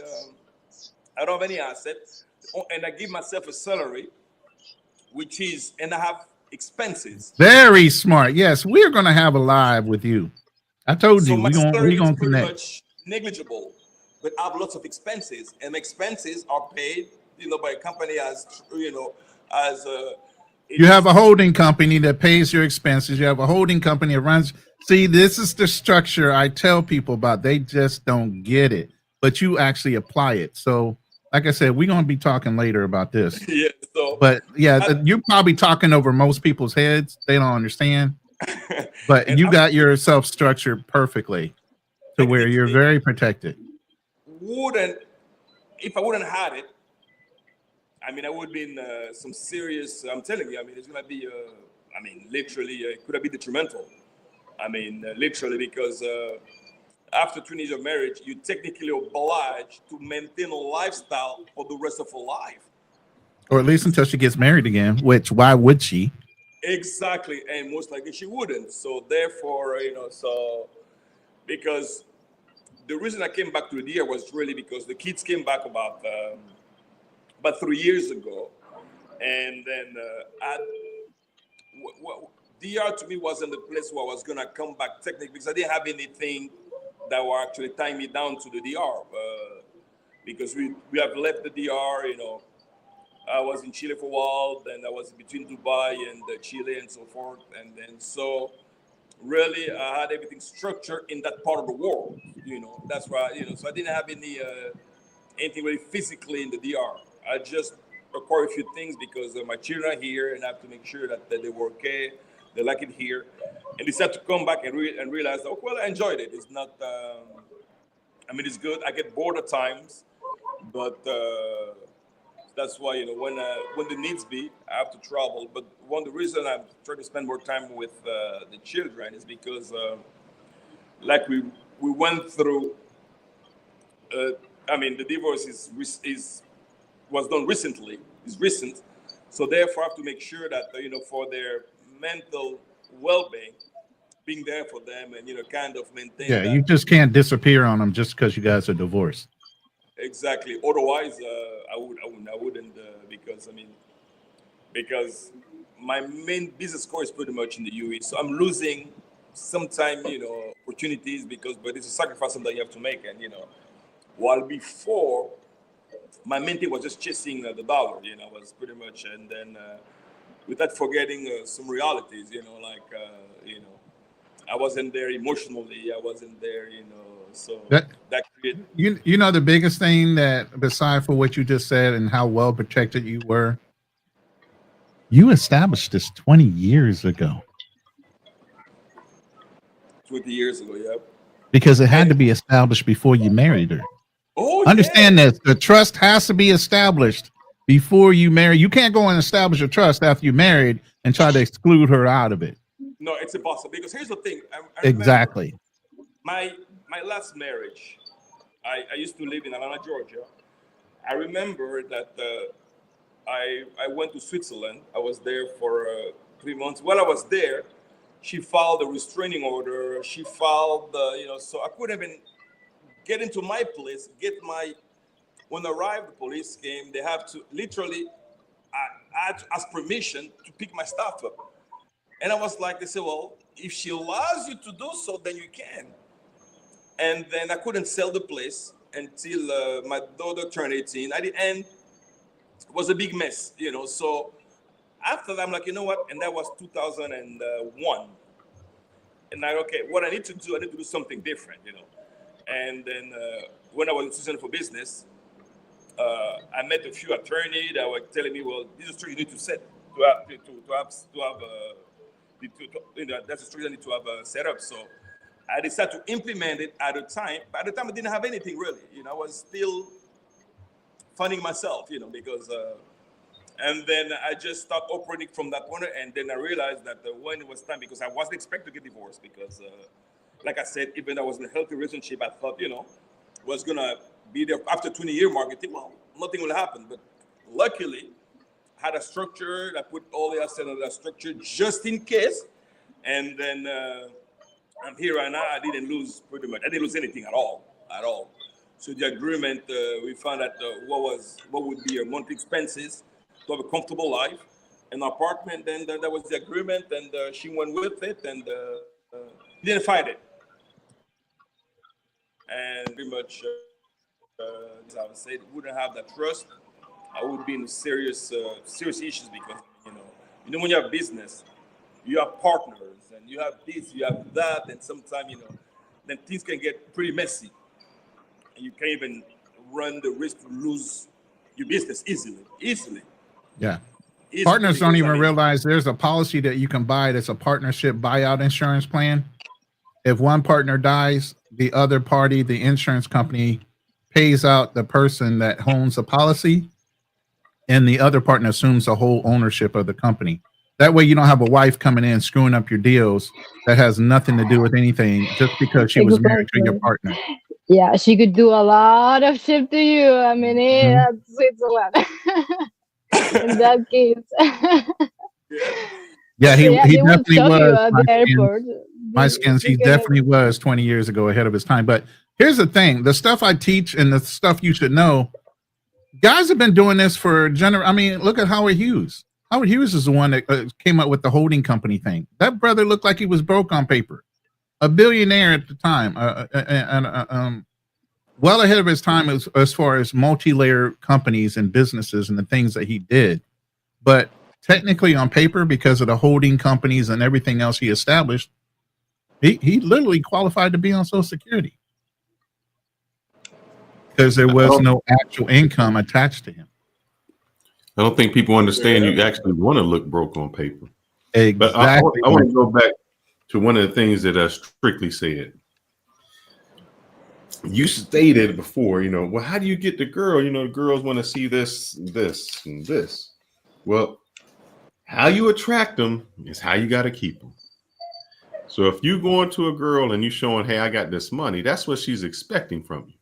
Mm-hmm. If you show you have nothing, the best way for anybody to know you have something is for them to discover it on their own. Like, oh, I didn't know you had that car. It becomes entirely different. Because if you come in humble and we just go into regular restaurants and then she see you got money, you can say, well, yeah, I got money, but this is who I am. Didn't matter how much money I have. This is who I am. So That is if you correct. try to impress them with some way or showing you're flashy, that's what they are attracted to. They are attracted to the flash. They're attracted to the money. They're attracted to what you can give to them. Like for instance, yeah, you're right. Like for instance, when I was in because I spent 11 months in that was 11 months, right?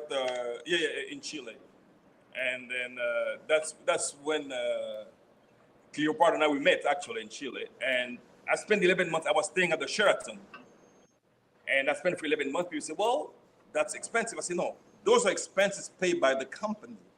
You know, Hello. they just don't get it. remember that, like Cleopatra. You know, I said, Hey. But it wasn't like this, guy. I won't get into the mean you are talking. No, I will talk about. yes, we met with Ray.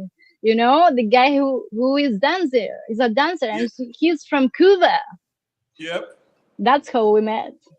And I was Yep. working on WorkCoin at this time. It was a new kind of coin, cryptocurrency that was at the outside of the mall, you know, the coastal center, this high tower, skyscraper, and yeah, I was at the first floor, planning to meet the owner of the coastal center.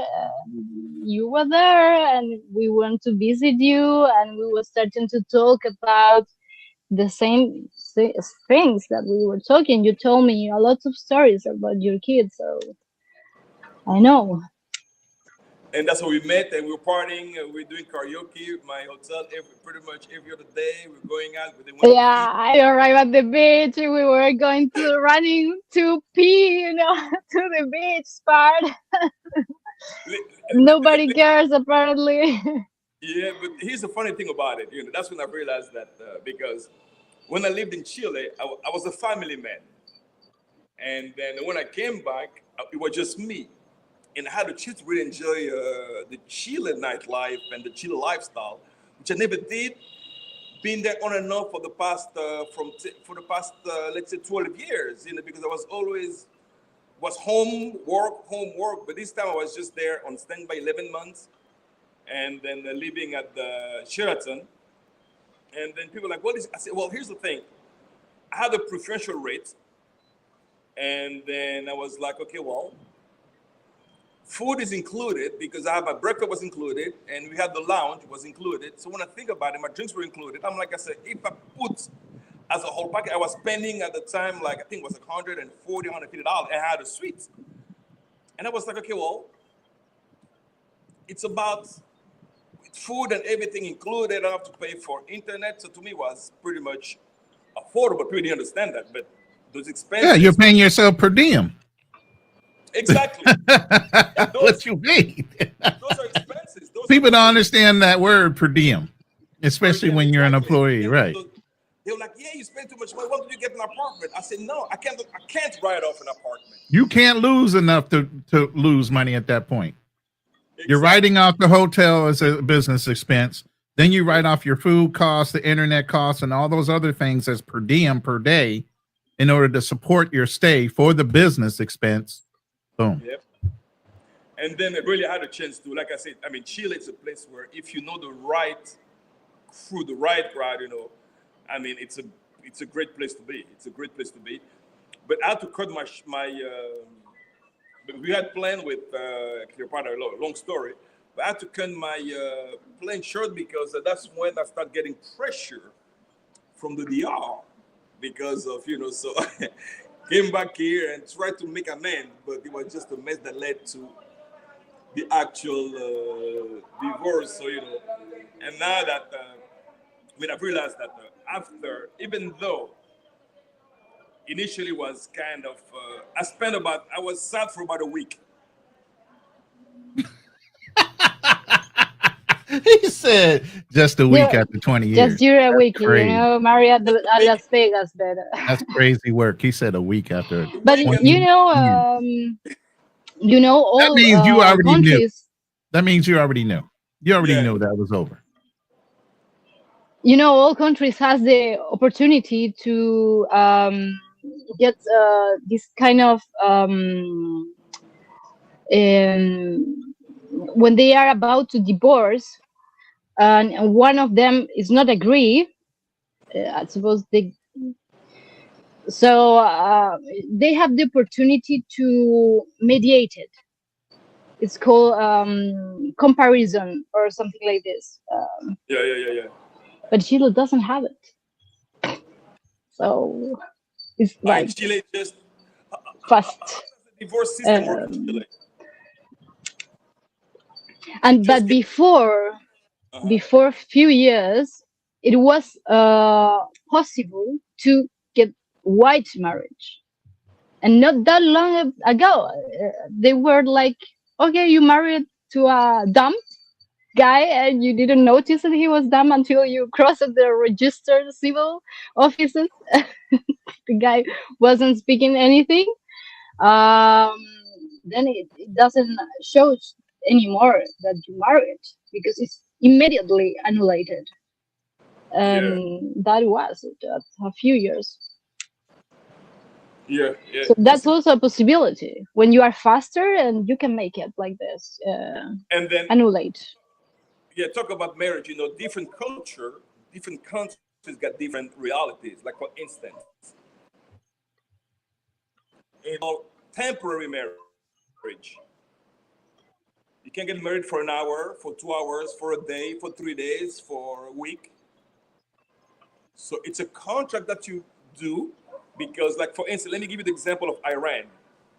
In Iran, it's illegal to have sex without being married. So therefore, you can't book a hotel. You can do none of that. So therefore, you need some type of marriage certificate. So what they do, they go to those iman, which is, and they will give you a temporary contract where it's stipulated. Yeah, I heard Turkey was like that too. Where? Turkey. I heard Turkey was similar to that. So you get those temporary marriage, and then so you're married for like an hour, 2 hours, 3 hours, but the price varies. And, you know, it's a different society. It's a different reality. It's a different reality. Yeah. That's insane. Yep. So. Fearless, you kind of quiet over there, brother. I know you probably working at the same time. Absorbing information. I'm listening to y'all. You know, I'm wondering why he's working in the background too. The beautiful Chilean can't find a man. You know, she's over there. She's attractive, and I think she's just too picky. Look at that. You speak. It's probably Spanish and English. I mean, you're attractive. So this is when I see that, and this is no offense against you. I always say it's the woman, it's not the man, because you have the attributes. Maybe your standards are so high. And may I ask your age?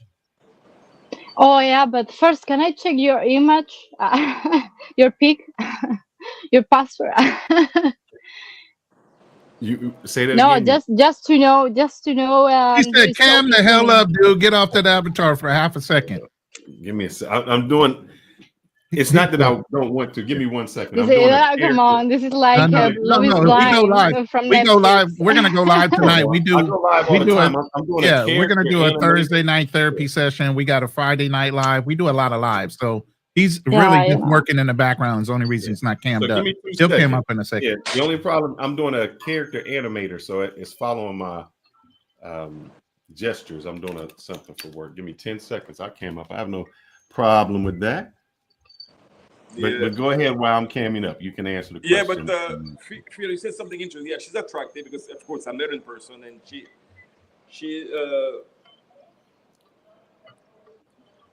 has the attributes of a black girl. Put it this way. Oh, Lord Jesus. Okay, let's talk about cultured women. The body is are more like a prize, you know. It's nice to recognize it, but thanks to Africa, come on, have a huge Congo bongo. Thanks, but yeah, that's true. the first time I met her, I was like, okay, I was like, that's interesting. And you She know, said that's interesting. But then when you look at her mix, and that's where it gets real interesting. exactly. You know, And I between was like, all the that's different cultures that she's mixed with. You exactly. know, When she told me that, okay, that makes sense now. I understood. I'm like, okay. And then yeah, we met one, and we became. I mean, we hang out the whole time. I was I mean, because she has a Haitian background as well. yeah. Yeah. So that makes it quite exotic, really, quite exotic. Yeah. Well, The she has beauty, I Irish will in her. say, I in think she said Chile. you said Irish, right? Irish, German, Cleo, you said Irish as well. That's where the red hair. Yeah, I have Is that your also from my natural hair dad. color? Is that your natural hair It color or is that dyed? it's highlighted. Yeah. You Okay. know, it's Yeah. like kind of trigger, but like with red colors, red I mean, I reflex. have a brownish skin tone and hair too. If I stay in the sun, my hair actually gets lighter. So I get All natural right, sun highlights I there. can check now. Uh-huh. Well, Fearless, how where'd you old go? are you guys? You are about the age of a mini. Yeah, we're both in our 50s. I'm older than him though. Where did you I go, feel Fearless? older Fearless has anyways. dropped out all the way. Yeah, he came into yeah. I'm 57, so I think Fearless is around 51, 52. Oh, you look, Okay. yeah, younger. Yeah. You know, I'm 51, 52. So, in about around October 24. Yeah. Fearless, where did you There's a go? there's I'm a here in the question for back. you. I'm here. Oh, you got to bring him up. I did bring him up. Hold on. Oh, there he is. There he is. Yeah. Okay. Hey, how you doing? See? How you doing today? It's Okay, not so that now you see my boy. We've So been waiting on this yeah, age. What is your well, age? what would you advise Oh my to? God, here we go with the games. What is your age? No, come on, give me an advice. I need but an advice. I in mean, order for Okay. me to advise you, I how have to know much your do, age. No, what she's how saying old do is I look like? she wants us to guess her age, is what she's saying. What do you think? So I'm gonna say you're in your late 20s, maybe 30, but no older than that. Well, I keep it in mind. Well, then come to join. And that's only because um, I hear wisdom in your conversation. Now you could shock me and say you're 23, but you're No, she's wiser been beyond your married and years. But things I'm like that. saying that So you're probably 29, maybe 30. yeah, I am 30, guys. Okay. In the earliest. So I wasted 6 years married. Not waste, you grow from We it. don't know. It's never wasted time. You grow from the experience. That's what people don't understand. You can either think of it in a negative way where you wasted your time, or you learn something about yourself and how you work in interrelationships and different things like that. And you grow to learn for what you do want and what you don't want in future relationships. Never take it as a negative that you wasted your time in anything. Take it as a learning Thank experience you. and moving forward with it. You know what I mean? Well, like I said, I mean, everybody's in their own time. You know what I mean? Right. no, that's not true. Because Okay. Elaborate on that the further. reason is, especially if a woman wants to have a child, she has a time limit. So she has a time restriction just biologically. Well, nobody knows when someone would or try to, or it could get like at the end of them life, you know. But I feel lucky. To be honest, I feel like I have to just cry and know my situation, you know. Now, before not, of course. Before it was cruel. It was a poor children who cannot like talk about these problems to nobody because nobody will understand how to solve it, and that So was it. my question is, what do you? Well, I don't think you ever answered the question. Let's go She, back to the original question. she said around 30, but she didn't say what age. No. She wanted to say, we were asking what it is she was looking for and what she was trying to do, and she said, No, "Well, she, what do you think I should get?" And I said, Okay, "Well, you what will is get my paper done when I am 33. the reason I'm asking um is, I think as you get older, I know your standards change, but remember, there's always a beautiful 18-year-old with a nice booty that turns 18 every day. So if you're relying on the Yeah. booty, that there's always somebody out there who's turning 18 every day who doesn't have the baggage that you would have. You get in shape. I can check this bubbles, these boobies. It looks like you have muscles on. Well, I Text have me, my let's see what- own things, but the thing is also society can break you. That's what I say when you are married and you are a girl, just a girl.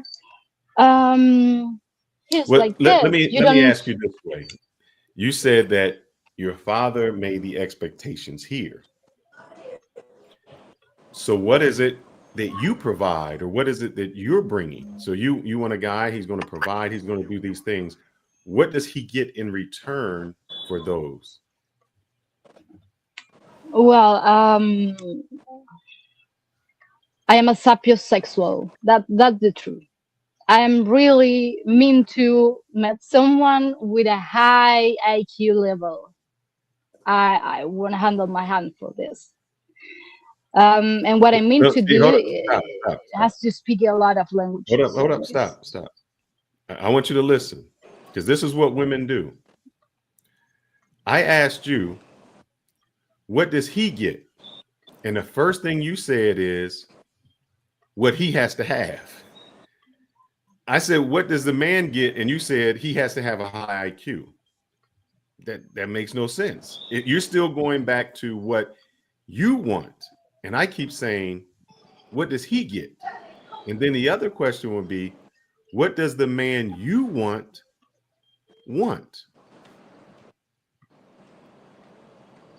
What does the man want to bring? Or Let's what stay with the has first to? question. Stay with the first question first, The which first is question. Okay. What what does do you has to? provide? What do you provide to your man for him being with you? What do I proportional increments? I would say any kind of thing. If my man, I won't expose it. First of all, that's easy for women. They are used to make it all the time. They expose photos, they expose videos having sex. We don't notice it. And yeah, in couples, they tend the woman to expose everything from the couple, every detail, what he where she was invited to eat. Well, sometimes it's details. It took it's like as yeah, I don't know, public details like as romantic, but sometimes it's dangerous. So I don't I'm do it. still I always. confused because you did not tell me what you give to him. Now you told me what you expect. You All expect right, a high if you IQ. You expect a well, guy that's faithful. You expect him to be a provider. You expect his I intelligence. You gave a promise. whole list. See, and this is It what I say to depends, you women. know. If you You ask a know, women woman, can turn manipulative as no, well if you after ask all a these woman, stories. I'm going to explain. If you ask a woman what she wants in a man, the book is like this. It's like this. This is the book. This is how many pages the book has. If you ask a woman what she can give, you can write it on this. You see the difference? What is going on? I couldn't notice it. It's just a little piece of Yeah. paper, basically, Meaning your list is this long. But when I and say very what it detailed. is you can provide, you have a hard time saying what he gets for all of the things he provides. You know, that would be like if you went to a job and the job is saying, I'm going to give you a nice salary, a car, a corner office, health insurance, time off. And they say, what do? You say, I work a day a week and I only work 4 hours and that's it. And they're like, what do we get for giving you all of these things? Well, that's the good question. Time. It's about. It's not. It hasn't. Has to be a sacrifice.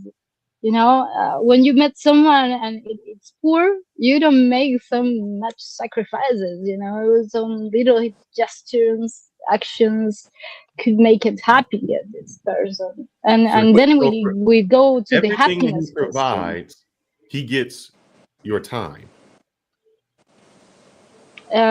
Yes, of course. Well, It's with the money that I valuable. make, I can buy time from a woman. I can just say, here goes $300. Let me get a little time, a little action, and that's really all I needed. I don't get the headache. I don't get the anything else. I bought her time. Well, that's all what we do now, no? We buy But time from But everyone. here's the thing: if I buy your time, I think it's being lost in translation. if I have your time and I get a divorce, I don't owe you anything. I just bought someone's time for that minute amount. I don't lose anything. What is it? Meaning you're expecting all of these things. Well, and what is it that you're going to give to get all of these things? Yeah, it's what is Well, the common point on this? I can like go with the person. I can flow with the person. This is the most important. If I can travel, can be similar to this couple, to this guy, can be in the same or not the same, but at least can we go together working on, or should I get like stuck at some point? Because it happened to me a lot in Chile. I get stuck with every guy every time. It's like this. I cannot walk in the street, not because the size of the guy it is in every part of. It's because the mind it's just stuck. So that's here. Let's get some clarity. Yeah, You help said me out. time. You said time, and that's great. We definitely that's a reciprocal thing. Men are giving you time. You're giving men time. So then you said gestures. What are your gestures of love and care for your man? Let's break that down. well. I am detailed.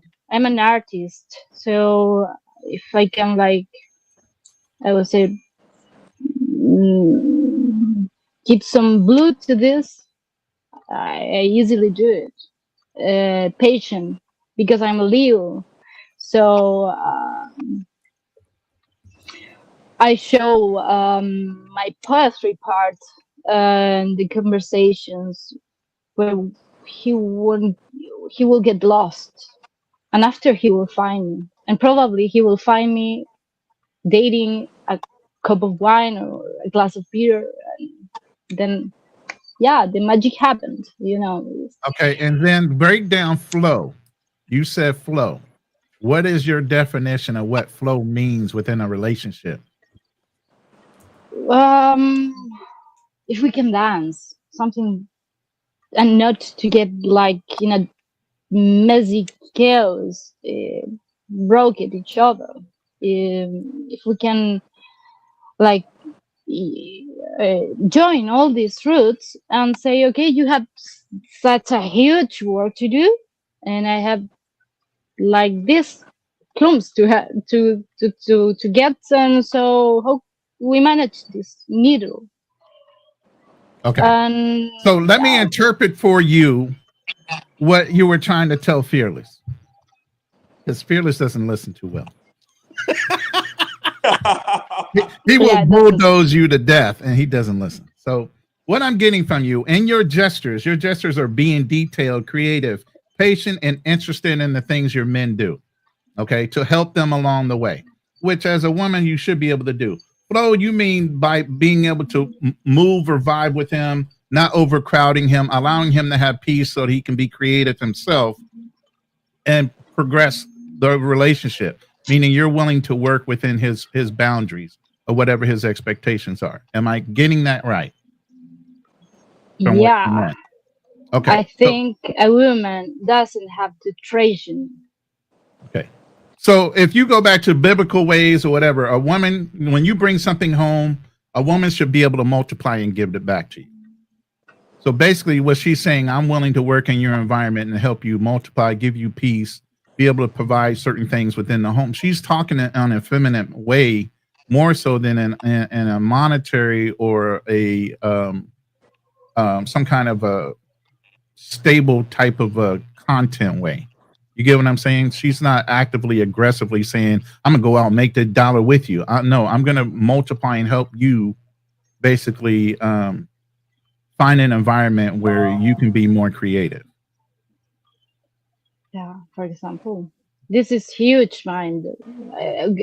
Big people think like this. I mean, I'm not mean to be here like as a plague or like Right. as something You don't want to weird. be a burden to somebody. You want to be an asset and help your man progress in whatever he's trying to do, but be a benefit, not a burden. Exactly. This is burden. about common agreements when you don't want to turn in a That's where we get with the expectations and setting boundaries and knowing what your role is supposed to be within the house and what you're looking for from your man to provide and what he's expecting from you. You're willing to go and do those things.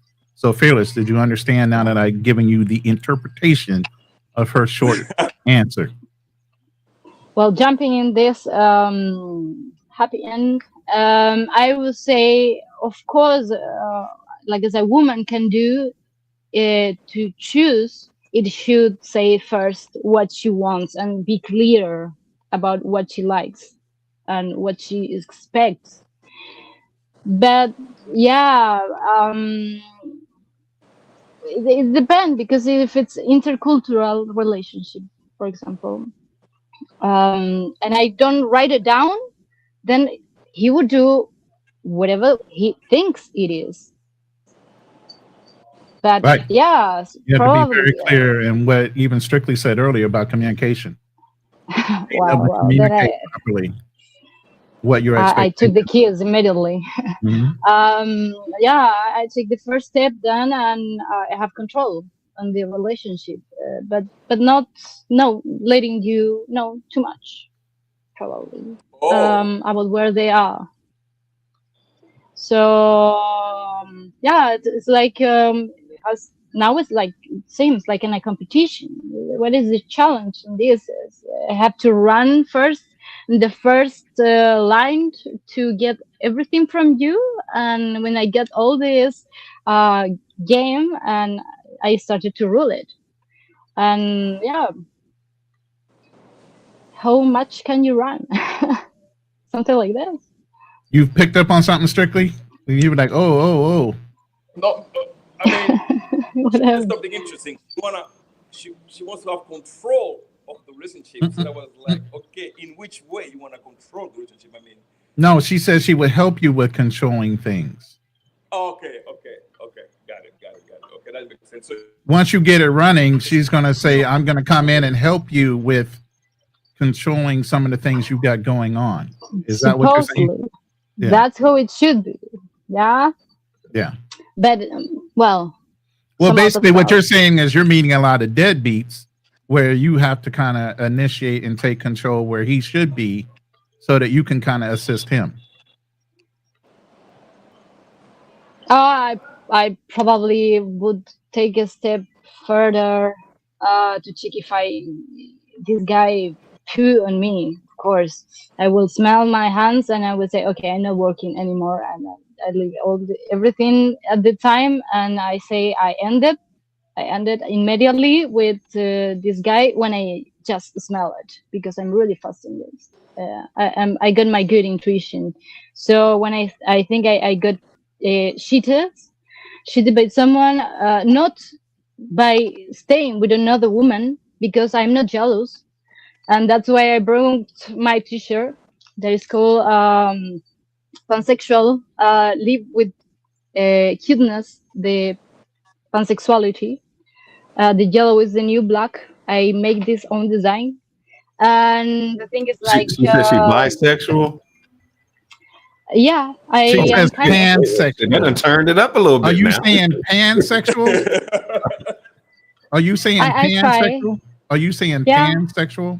Pansexual doesn't mean bisexual. It means that you don't like, and exactly, you don't mind the sex or any kind of superficial issue about the person. I know what it is. It's like blind love. But here's the thing, a man is somewhat sexual. So how can he make sure that you're into him sexually if if your sex is all about mentality and he's about physical, because men are physical when it comes to sex. We really don't care what's in your mind. Yeah, that's true. Sometimes it could be because it could be really shifting, but what you don't want to shift the bread every day in your home. So think it twice, and that's things like this. I would say. I don't know. Hey, really, Joe. No, Oh, Joe. real O is Hold on, right. hold on a second. Really, You man Joe. explain that to heck, brother. You did. You Hold put on, some no. man Listen. in that. Listen. Let me explain to y'all. I've been in sales for almost 40 years. I am trained to listen to people first and not assume what they're saying, and then I can interpret it from there. So where you think I'm trying to add to, I'm actually hearing everything she's saying without adding to it. And that's why I verified that she was saying those things in our language, because there is a culture and language barrier. Everything she says, you guys aren't understanding that she's saying it That is certain correct. ways. Yeah. So when I listen intently because I've been in business so long that I hear what people are actually saying, not what you initially hear her saying, because sometimes she might get a word wrong or two, or have a different inflex on that word than what you think it should be. So no, I'm not adding to anything because I confirmed everything she was trying to say before I said that's what she's saying. There's a difference when you listen intently versus just listening to That's reply. correct. So no, I didn't add any Yeah, extra And I to it. understood what you said. I understood Yeah. exactly what she, because I mean, especially, I mean, I know her, so I knew exactly what she was inferring. So it was just that sometimes, you know, the term used are not the Yeah, same our interpretation. words Get have me? So multiple meanings, just like their words have multiple meanings. She might use one word exactly. one way, thinking she's meaning something else in the word use that she chose. So, y'all, y'all got to have a lot more patience and a little more age on you before you start coming for me when it comes to interpreting things. Because I've been in that kind of business for 40 years. I hear a lot more and can get in tuned with a lot of people very quickly.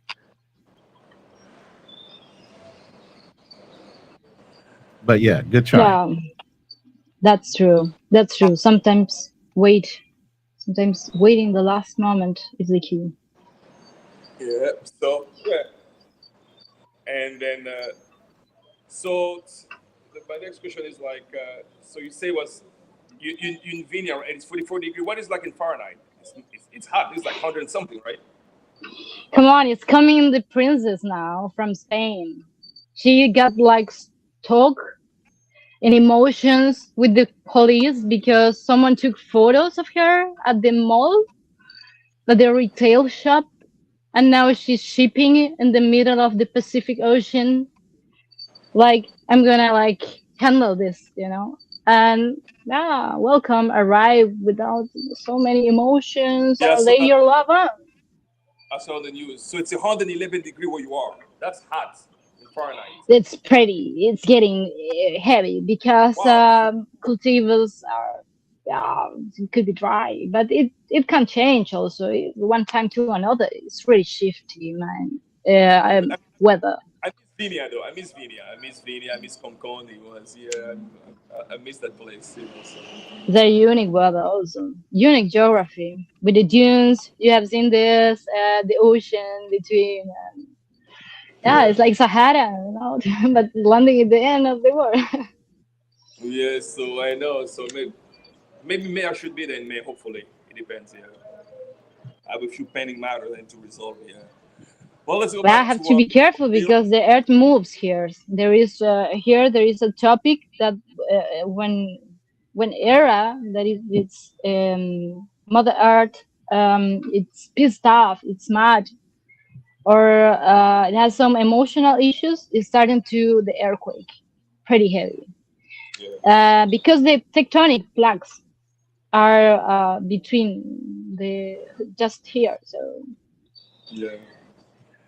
You know, going back to what you were saying, I forgot to mention something. I remember when I first came to the DR, when I first met my ex-wife, she didn't speak English, nor did I speak Spanish. Therefore, it was a language barrier from the beginning. So initially, when you run into this type of situation, your focus is trying to understand the person, but not knowing the person because of that language barrier. Oh my God, And I didn't know this. I mean, yeah, by the time you speak the language, then you realize that, okay, well, you really dip into the relationship, like 6 months have gone by or 7, depending, and then that's when you start to know the person. But sometimes it's already too late because we were already married. So I'm going to let me adjust to her personality. That's pretty much, yeah, I heard a bird. That's pretty much what occurred in my relationship. Then I realized, so my advice to people, I mean, make sure that you speak the same language. There is no language barrier because that will. Those are you think those are the what are those seagull, I believe. Yeah. So that's what I ran into, man. So I remember, and that's what I said. That luckily, Ron, and you speak in the Philippines, they speak great English, so you shouldn't have a problem. They do, but they don't understand all the inferences to the language still. So even when I talk to my Filipino girlfriend who talks English to me pretty well, she'll say a word thinking it means one thing, but it has 3 other meanings to it. And I'm like, you don't want to use that one in that way. You know what I mean? Yep. So, but you understand, I mean, 99% of the time there is a clear understanding. In my case, yeah. I didn't speak a lick of Spanish. So imagine. So when I look what back, is I'm like, her how did I do? See, my main, problem is I understand it, but I got to speak it in English because I cannot roll an R to save my life. So it sounds funny when I try to say a lot of words back. So, but With the R, yeah. Hey, Amini, what's her family or mother tongue? No, it was Spanish. Ah, it's okay. Yeah, but Cool. that was 20 years ago. I didn't speak, when I first met my ex-wife, I didn't speak Spanish. Mm-hmm. So she didn't speak any English. So we spend most of our time trying to understand each other instead of knowing each other. Which is a big difference, Right. So, but Yeah. I know what it imagine, is. I met her in August. In October, we're married. Go figure. I mean, even And if you then- want to relate it back to the Black culture, nobody can understand or explain slavery and the damage it did to the family over 300 years ago that still rippled into the family culture of today, unless you actually come from that type of family. Can't explain it. It's just there. So it's in that same realm. If you're not from that culture, there's some interpretation that you're always going to get wrong because you haven't lived it for so long, as much as they're ingrained in it because it's part of them. Yep. So you got to adjust. Now I know the culture quite well because I've spent on and off. I've been in Latin America for the past 21 years. So I know the culture well. I know the differences. Like for instance, the Chilean culture is different than the Caribbean culture. Like DR and Chile is 2 different culture, or Argentina is different. Bolivia, Peru, Colombia, Brazil. Chile is Latin America, but it's very specific. Like to be so south, it was a very isolated culture. They have their own way of looking at things. When like the music is different, it's more. But even in that, within our own culture, the Black American culture, you have people that lived in the ghetto. You have people that might have had means. You might have had middle class people. We didn't all grow up the same just because we're all Black Americans. That is correct. So where somebody that grew up in a ghetto or somebody that grew up in a hood somewhere, he might have a different inference on a certain word that he uses, where somebody in middle class or upper class Black family don't have the same meaning. So Yeah, where I didn't grow up in the hood like that, I might have been through it. I can go through those areas, not a big deal. But I didn't necessarily grow up like that. I don't have hood identifiers when it comes to the way I talk or the way I was raised. You get what I mean? So when somebody uses hood reference, I'm going to look at you like, what? I don't know what that means. Why am I expected to know what that means? You get what I mean? So when somebody from another culture tries to learn your culture, but they're dipping into the wrong area of how you grew up, you're looking at them like, no, no, don't use that word. No, no, no, don't do that. No, that's not the way I grew up. That might be the projected, perceived way that everybody grew up. But even within our own cultures, we don't grow up the same. That is correct. Even like originally, from the Congo, for instance, it depends what part of the country you're from and which area. There is internally, it's a different culture. Like people Right. from the east, from the north, from the south, from the west, it's a totally different culture. And that's what I said something. Well, Africa. I said, well, Africa is big. Africa has not only 54 countries, but they have different tribes, different inner culture, different customs. It's very broad, And even within the Congo, where my mom's from, so it's like, yeah, it varies. Yeah, I agree. So, yep. And even with Cleo's multicultural. She grew up in Chile or wherever. Yeah. She's had exposure to all those other cultures, so she's different than somebody that might have just been 100% Chilean. She has the experiences even true. with her culture. But yeah, they still don't get it. You're weird. Come on, I'm just different. I'm probably unique, man. Thanks. That's the difference between people that think inside the box and people that can actually allow themselves to think outside of a box and not think one way. But there is also a lot of racism and xenophobia. This is something that we know we have to change because people they were isolated geographically in Chile between the high mountains and the Pacific Ocean. So they were used to just white people who were conquered. So it started to just a few years. The new generations were coming more from Afro descendants. It's new because age. I remember when I first came to Chile, that was 2009. And then the people used to look at me like I remember one time I was walking, a lady stopped by and she touched my skin to see if it was like paint. Like, is it real? I'm like, okay. I'm like, hold on. Yeah. Never happened to me. You painted. I could spend days without seeing a black person. I was like, okay, this is quite interesting. But like I was there for business, I have to stay focused.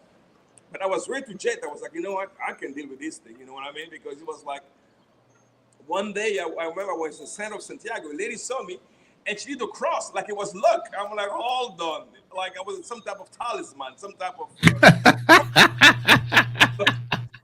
She wanted to rub you for good luck. That's what it was. Wow. Well, I remember when I was walking with a mini on the streets, and he was apparently like kind of my guardian, like, safe guide, and I felt so, like, yeah, look at us, like blonde, like Chinese eyes, almost. Yeah. So, and initially I was like, okay, I think I used to it, and things changed after 2010. They have a big influx of Haitian that the ex-president received after the earthquake. Then that's when the geographic changed. Then you start seeing more black people. But before 2010, bro, 2009, I could spend days and days. You wouldn't see one black person. Now you have changed. Now it's mixed. You have lots of Afro-Chilean because you have, and then surprisingly, I remember I've met 50 people from the Congo. They have the Congolese community there. A small one, and then I've seen a few Nigerian, but they were like isolated, yeah. So that was quite interesting, yeah. So yeah. Fearless. Yes, sir. So you have a strong marriage for what I'm here, for what I'm seeing. That's good, though. I mean, every marriage has its ups and downs, in and out. I just tried to set things up, from the beginning, and just make sure we're on the same page when it comes to things. So I think that's what makes it strong, is we knew from the foundation how we wanted things to be. I mean, we still get into arguments. There's still things that I have to explain. But I think one thing that separates us is she allows whatever my decision is, even if she doesn't like it. I mean, if we get into it over my daughter right now, she wants her to have her ears pierced. I'm like, yeah, she's 4 months old. That's not happening. And it's a cultural thing. Because that's the thing. It's cultural. In the DR, Yes. the kids walk out of the clinic with an ear pierced. Oh no, they walk out when they were babies, like you said, newborn babies. They go in and they walk out of the newborn babies 2 days old with ear pierced. You are correct. I know. So it's like so those are the thing that exactly. What about food wise? How is I mean, is she more international, or you just because? Yeah, because I think in her country, I don't know if they exercise as much. So now that she exercises, like we don't do rice a lot. We eat healthy things, but there's times that she's always going to get some plantain, salami, and some eggs. That's just their part. And Um, were you able to find a Dominican salami where you are? Yes, there are some places that serve the salami. There's also a Fiesta store that serves it's Goya. So the sancocho, they serve all of the vegetables like in a packet. So you can just do the packet to get your sancocho. So that's not a problem. She thinks differently. When her mother comes, they are Dominicans don't like to try new things. They are strictly to their food. So it's hard to get them to serve something entirely different. Like I made some chili with beans and they were trying to pick the beans out of the chili. And I'm like, it really didn't work like that. Yeah. So food wise, she's great with we've always been there. You only have when we first moved here, we lived in a place that didn't really have a big Latina culture.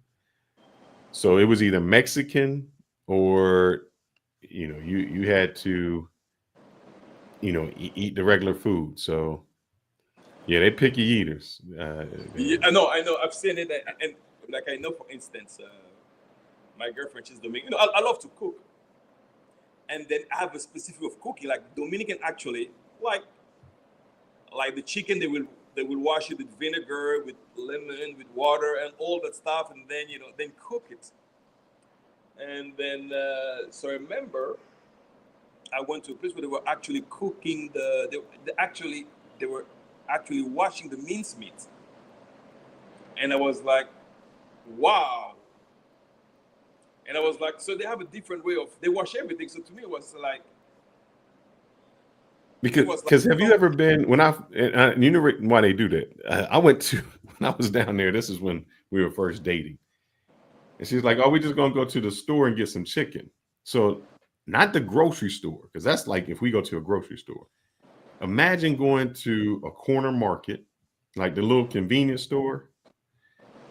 They bring out a cardboard piece of cardboard, sit it on the counter, and somebody go put a chicken on there and say, how much you want? And they chop it right there. I mean, it's like very unsanitary. So that's why they have to wash it with that vinegar and things, because you're not getting it like pre-packed unless you go to one of the supermarkets. So that was like crazy to me. I was like, yeah, wash that chicken. Or if you see markets, yeah, you need to. No, I agree with you, because one day I went to buy some meat, because usually I get my meat from the grocery store or from the butcher shop, stuff like that. And at that time we went to butcher. They didn't have the meat was there, just kind of exposed, and it was fresh. It was so many flies. I'm like, okay, you know what? Now I understand why they have to wash it. Because it was just. What country did you travel to that the food got you? So you know what? Maybe I have a stomach of steel, but never had any. No, India, and I was sick once because I've tried something and never again. And then one time in Switzerland, I got sick not because the food was unsanitary. It was because it was Thai food, was too spicy, and that just messed my stomach up. That's pretty much it. But usually I had a pretty good experience because I watch. I mean, like street food. No, I just won't do any street food because I'm afraid of street food. There's definitely no street food. Hey, in India, I ain't touching nothing coming off a street. Nothing. They use their hands all the time, flies every. Nah, bro, I can't. India, it's serious. India was like wow. And I remember the first time, because they don't eat. I was in Mumbai. They don't eat meat, so all they had was lamb, and they had lots of veggie dishes. By the end, in the hotel I was, I really enjoyed the food. Though it was spicy initially, I have to get used to the taste.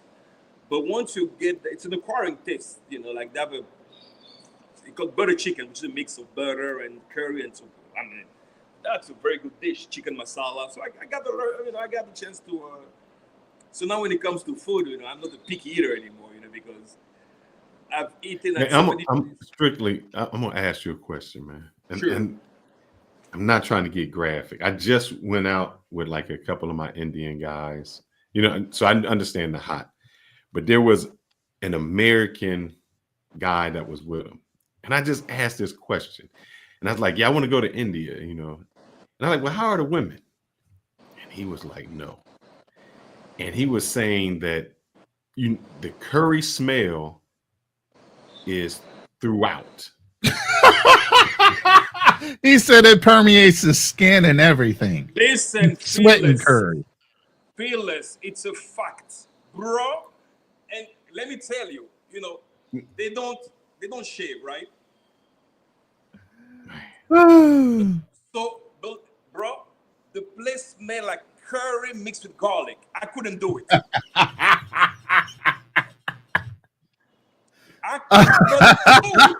Oh man, y'all gotta stop. That's crazy work. Bro, I'm telling you. No, because he said that, and I was like, really? He's like, man, it'd be difficult, very difficult. And because it's not just the outer body is. Yeah, like I said, it comes through their skin, their pores, everything. You are what you eat. Goddamn. But better yet, they don't wear lots of cotton, so they wear lots of polyester. So the smell of garlic mixed with the heat and polyester and curry, bro, it's.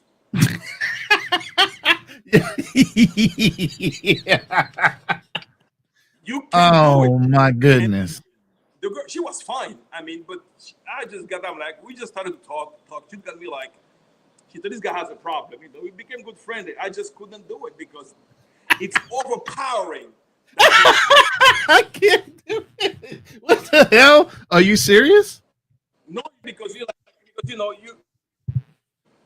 like a scent of a woman or some perfume, but all it smelled like was curry mixed with garlic. She took a shower, came back.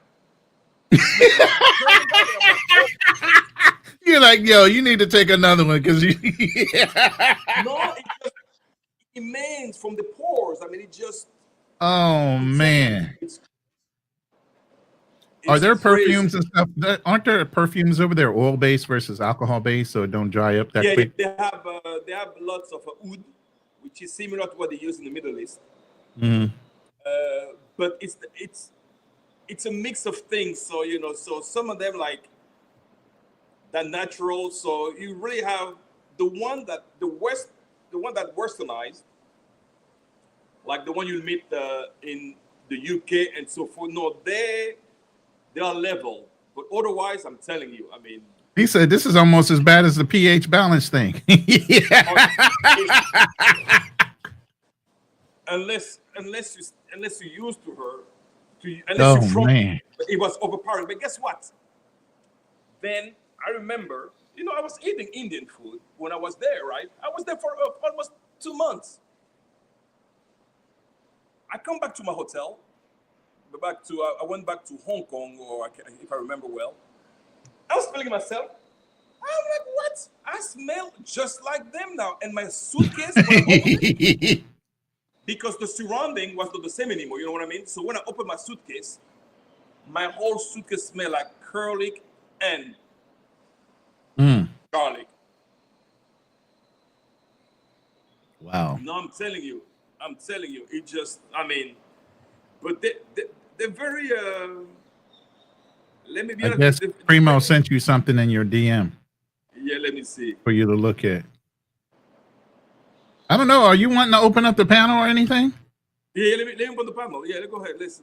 You gotta drop the link because I can't. I don't think I can because I'm not. Yeah, yeah, I'm telling you, you know. So, but you should try India, bro.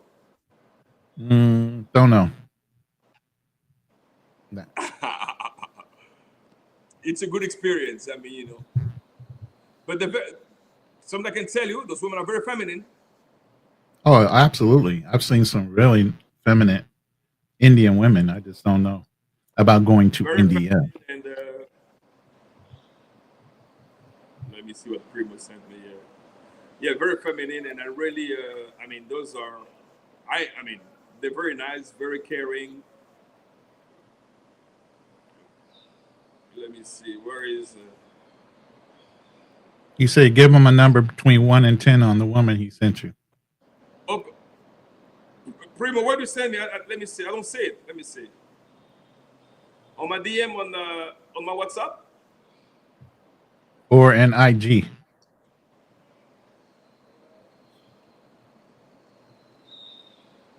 IG. Let me see. Let me see. He said Oh, IG yeah. DM. Oh no, bro. She's from India. He's shocked already that she's from India, so she must look hella good. No, she's wow. Definitely a 9, bro. No, I've seen some very, I mean, even where I'm at, there's very attractive and beautiful Indian women. I just did not know. Usually, like I said, the ones that are Americanized, you know, they're entirely different. You know, the ones that live here, I think they've not saying broken away from their traditions, but you know, you see them at regular bars. They're eating regular food. They're eating Americanized food. That's the thing. If you see them with their parents, maybe their parents are wearing the old dress and things like that, but usually they aren't. And so because of the diet that they're eating, they don't have it's not curry, you know, that goes through. Wow. Yeah, because like I said, I mean, because I'm telling you, like after spending so many days in India, I can tell you that my clothes were smelling just like. I mean, I was smelling just like them. I was like, wow. And you know, after a while, you forgot about the smell. You know. So is that it? That everybody smells that way, so you don't even notice it anymore? You know, yeah, I mean, it's like a smoker. Like I dated a smoking chick that was a smoker, man. I wouldn't smoke, but by the time I left and came back home, everything in my suitcase smelled like smoke. So I get it.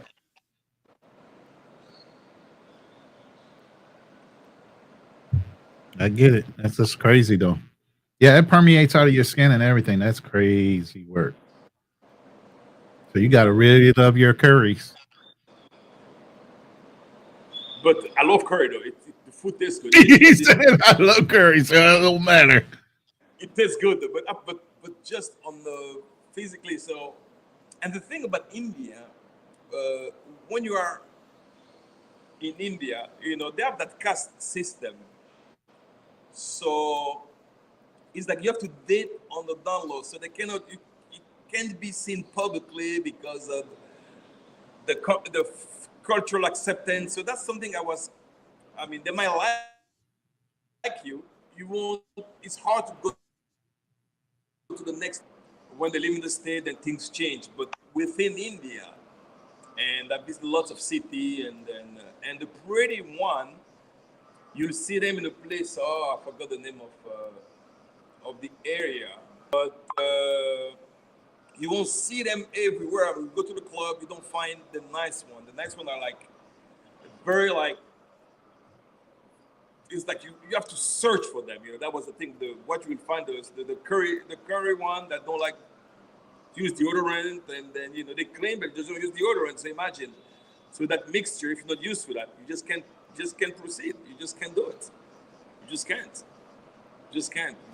You know, Brother, I'm letting you know, if I was single and I was going there and not trying to hook up, I'm just going to get me one of the untouchables. They're gonna be fine. They're gonna be in the lowest caste system.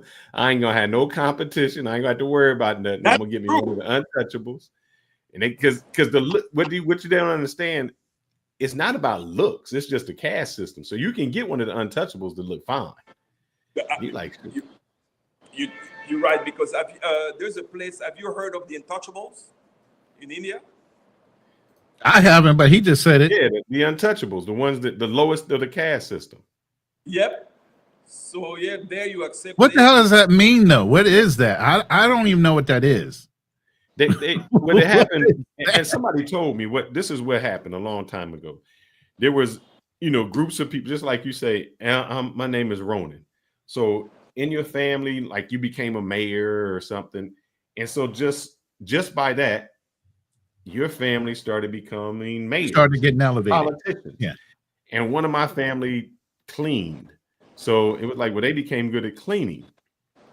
And all of a sudden it just became that caste. So all the Ronans are associated with politics, and all the fearless are associated with untouchables. And then it just started making a hard line in between it. So the longer it went, the more you became associated with that. Now I talked to the Indian friends, they say, oh, it's not like that anymore. So I have not been to India. They said that they did something where if you were a part of the lower caste system, they started offering like scholarships free for you to go to school and different housing. I don't know how much that separates, because even in the United States, we can say, oh yeah, it's equal. Black and white and Indian, we're all equal. But still there's a prejudice that goes along with it. No matter how equal we are, people are going to treat you differently. But the majority of the untouchable are black, right? The darker skin, Yep, because or are they just black? No, they actually, there is I want to share. I don't know. I saw a documentary. They're Afro-Indian. Okay. I mean, that's plausible. I mean, we're everywhere. Africans are everywhere. Believe me. The Afro. I mean, even in the Philippines, they're dark skinned tribal Filipinos. My girl's family is from a mountain people that were darker skinned. So yeah, I believe it. But you mentioned something. You said that you have some Asian bloodline, right? Malaysian? Yeah, my mom does. I don't know how it happened, but it makes sense. Because she's short as hell. She's only like 5'1", my mom is. Oh, really? Yeah. I'm 6'2", my mom's 5'1".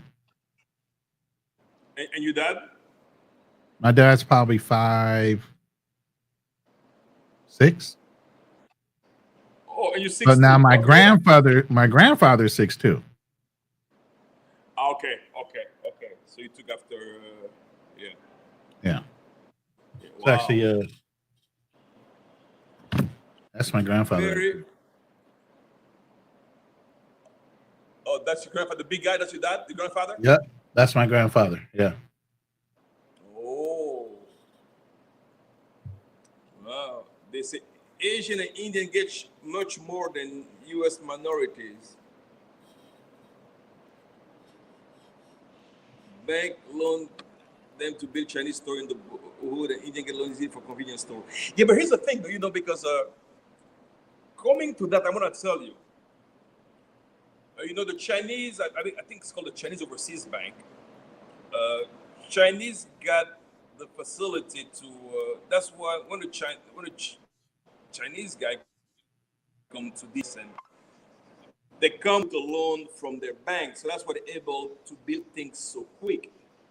While in the U.S., unless you're there locally within the United States, it's hard for you to really get a loan and be able to invest overseas.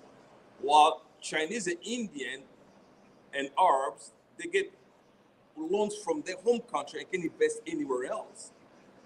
That's why they're able to succeed, that they have that facility to get loans and so forth, yeah, which is a fact. That's why you see that Indian, like lots of motels in the United States are owned by the Patel family. Go figure, And then, and you will never see a Chinese guy working for, For so, I mean, so they're very entrepreneurial. They have that entrepreneurial mindset. We were trained to have jobs. We were trained to go to college. Again, we go to college, you work for the next, and then leave for Social Security. That's so. But there they were merchants their whole life, so they have that hustle mentality. I remember when I was in Chile. I got a friend who's from Iran. I mean, when I talked to the guy is multi-millionaire, lots of money, but that guy didn't go to college. He didn't finish high school. Right. But is that all his life they were selling tobacco, carpet? So they had acquired that natural salesmanship ability. That you will not. That's because they're into commerce all their life. So while us we're trained, okay, you're gonna make a career. After a career, you're gonna get a job. After a job, after you get a job, you're gonna stay. So it's a different mindset. Well, they have that entrepreneurial mindset, which is totally let's realize which is totally different. Yeah. Let me see. Those are Filipinos. Oh wow. Yeah. The hidden face of the Philippines. Yeah, I've seen Indian like that too. Yeah. So yeah, but the whole thing is a lot of people don't understand the history behind the Philippines and the United States.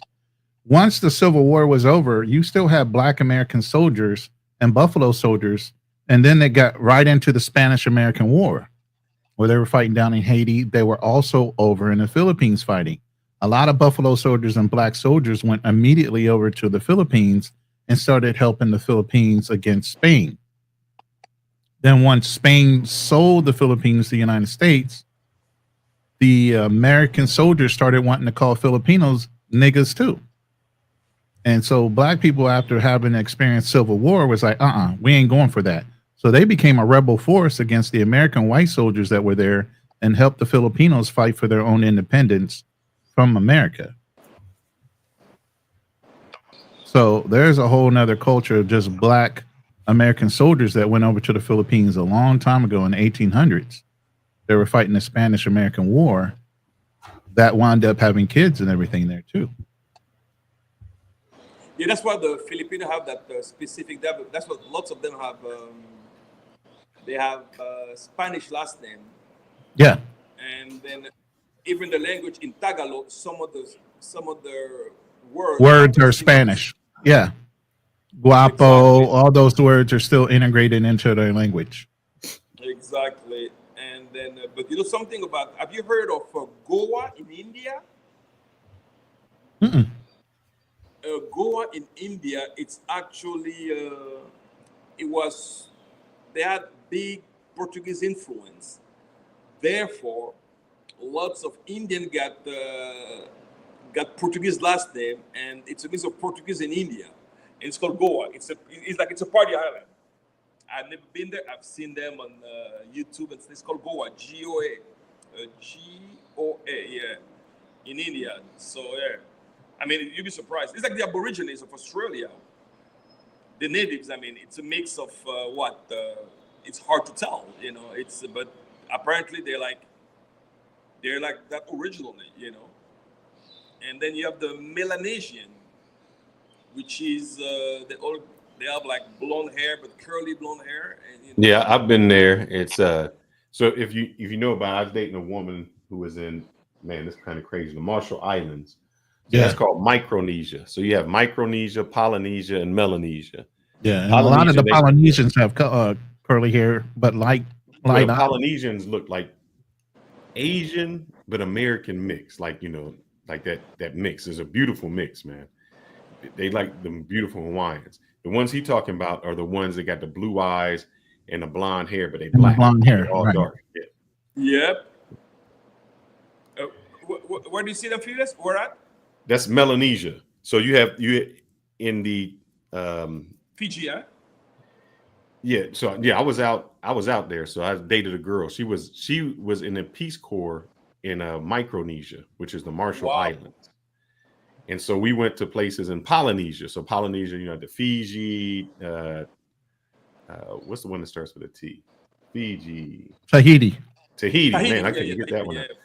All of those islands are the Polynesian islands. And then I think Papua New Guinea is the the Melanesian. Yeah, I lived in Hawaii for 2 years. So they are some Polynesians. They some beautiful. That's that. I like them better than the Asian. They kiss by the sun, man. That's so. He said they kiss by the sun. I do got a question for you. You say you like hot food. So how did you survive in DR? Because every time I look for some hot sauce or something, they telling me we can't. Pepper is almost too hot for them. I'm like, huh? I know it is. It is. So no, I have to adapt. And so what I did, I always buy my spicy ingredient. I found a place we can get that Scotch bonnet pepper. Mm-hmm. So I will crush it, mix with a little salt and vinegar, and preserve it, and add it to my food, because in the Congo we love spicy food, Yes. So I like, but I've realized that I've lost the tolerance. Before I used to love it so hard, but now I have a tendency of actually burn my stomach because I lost that habit, So now I pretty much just do a little Scotch bonnet pepper, and then a little bit of some type of cayenne, and a lot of spicy food. I love it. Now, where are you at right now? Are you in DR? Yeah, you're running in the DR. Yep. What city? I'm in Santo Domingo. Okay. Hey, that's my favorite city, man. Salute to the panel, by the way. What's going on, bud?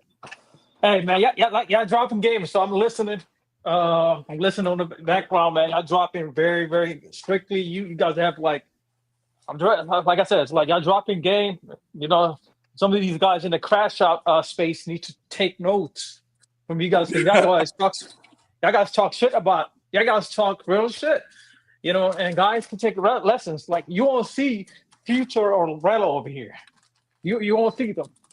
You won't see the guys who follow them on this side of the travel space, because y'all put off some. Y'all talking about investments. Y'all talking about private equity. Y'all talking about trust fund and all that. That's y'all dropping hell of a gem. And it's all of you guys have intensive experience. And I feel like a lot of the other younger guys in the space can really take notes, because y'all dropping gems. It's like I literally don't have anything to add onto it, guys. Well, you've been into Santo Domingo, and it was, when you first go somewhere, like when I first went there, I grouped everyone together. All of them are Dominican. And then I started dating this girl who was in law school, and she schooled me. She's like, nah, we not the same, bro. Now she lived over in Arrio Hondo. She had a little bit of money. And I remember I was like, hey, let's go over to Macumba. And the Macumba is on Venezuela Avenue. It's like a hood club. And she's like, she's like, I don't cross the bridge. Like, what you mean you don't cross the bridge? Like, the February 27th, she's like, I don't cross the bridge to go over there. I'm like, what? She's like that. And you know how in the black community, we had the railroad tracks. Like, the railroad track separated that red line. Yep. White people, yeah. And to her, that separated, the haves and the have-nots. And that's exactly how it is here. You have the east side, and then you have the Distrito Nacional. Yeah. You have Santo Domingo Este. I know. Yeah. I've seen the difference between the two sides of the bridge, because when I was over there, I was in two different neighborhoods. I was in Pantini, and I was in Zonio Canal. Is that how it's called? Zonio Canal? Zonio Canal. But the Zonio Canal is beautiful, man. It's beautiful. It's an old town district dating back to the colonial days. It's beautiful. I was out there. I was smoking cigars. Man, I'm telling you guys, you guys go to Blue Mall and you see some of the finest Dominican women. I'm not talking about the ones in Sosua. Blue Mall has the finest Dominican women. And when I go in that mall, I'd be like, man, I think Dominican women are up there in terms of just Latin America. Like, this is the way how they look. Because, like, I'm like, dang, they got some baddies over there.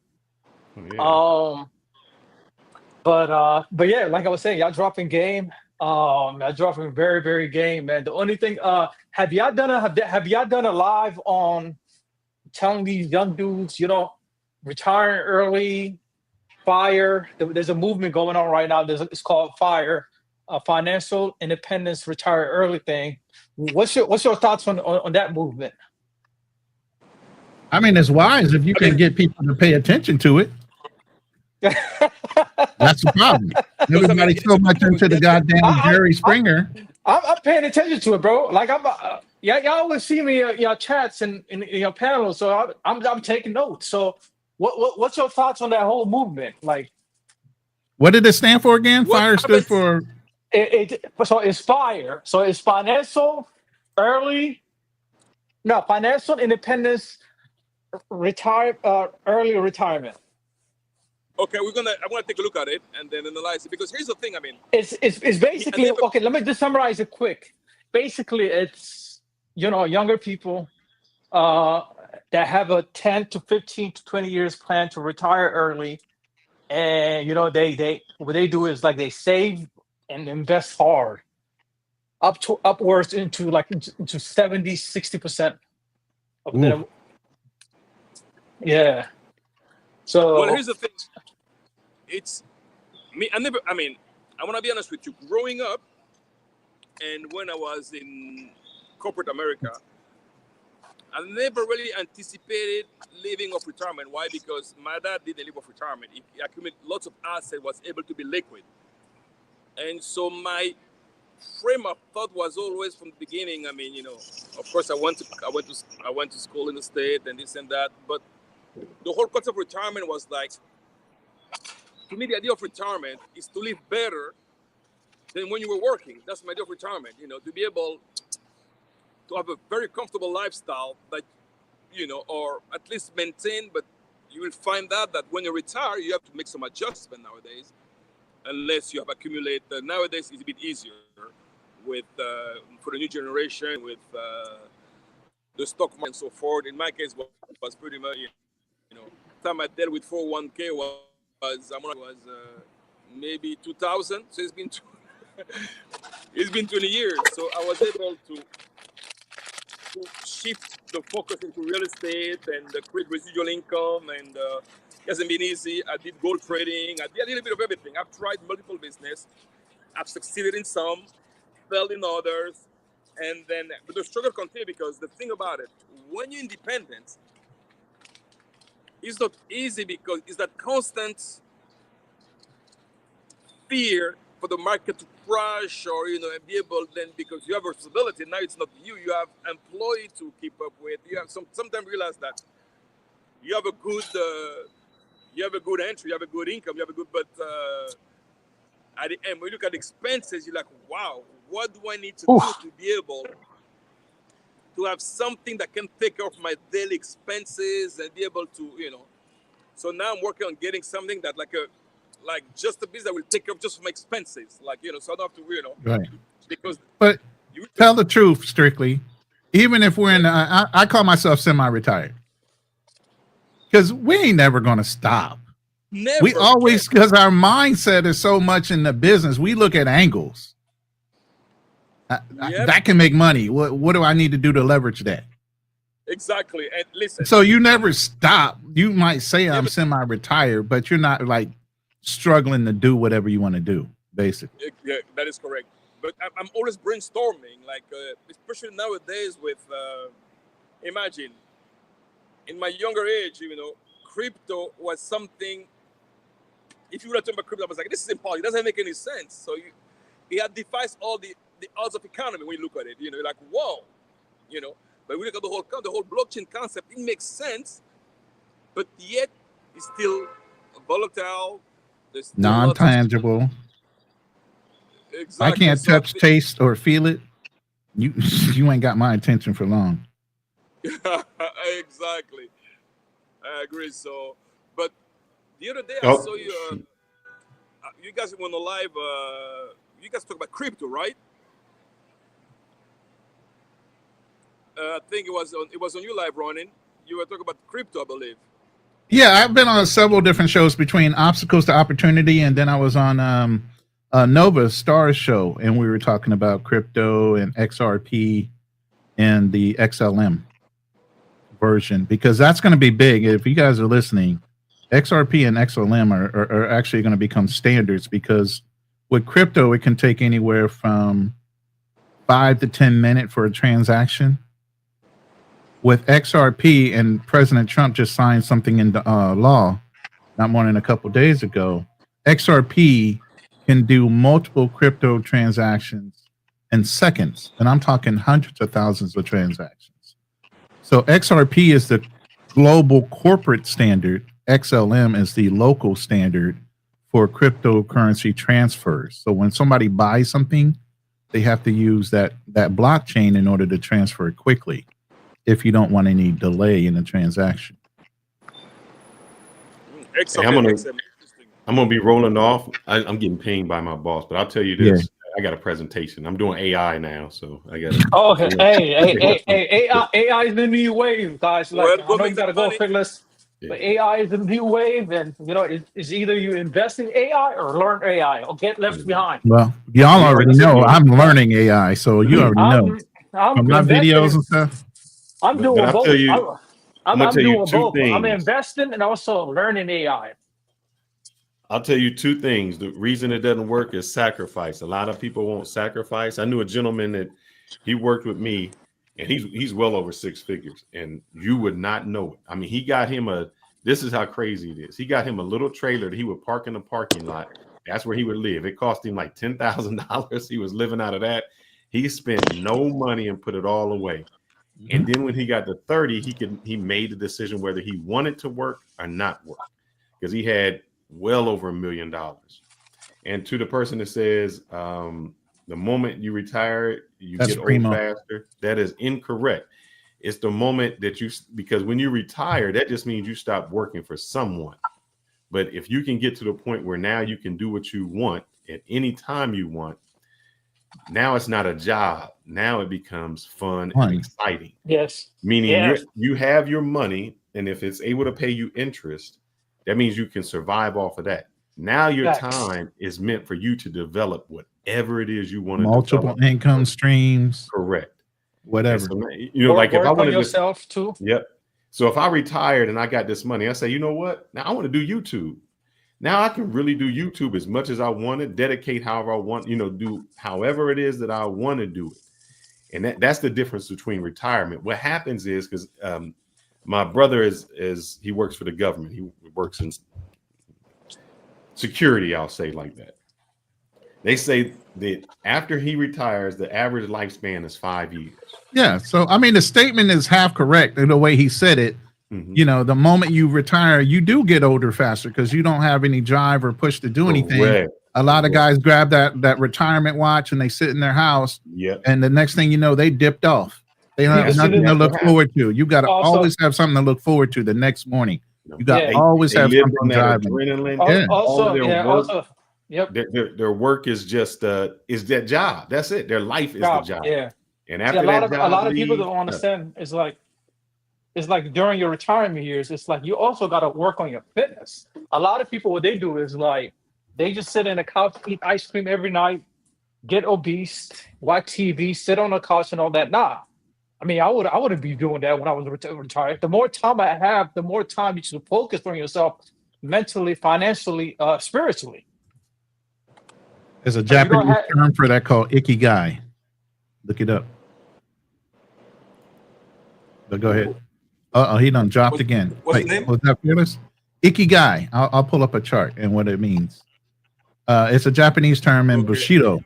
It's just you refining your talents in different ways. So, but go ahead while you're talking. I'm going to pull up the actual diagram. Well, he said something interesting. Phil said something interesting when it comes to retirement.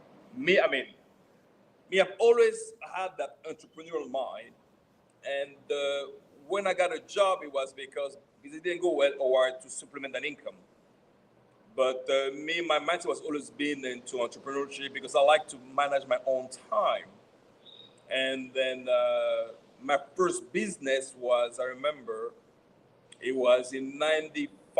I was 22 years old at the time. And then I met this guy. I remember this guy growing with was Rodney. And then he said that they had a buyer that was interested in buying gold at the time. I'm like, okay, I didn't know anything about gold, but like I was from the Congo. Like I'm from the Congo. It was like, okay, well, so I made some contacts and I was able to start supplying. So I was able to do from 95 to 97. Never saw the gold.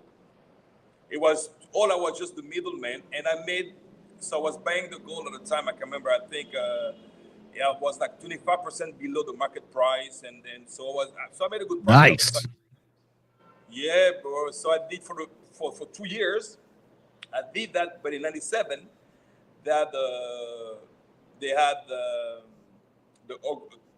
they had the civil war, and the government was overthrown. So I lost all my contact, and so I had to shift my business.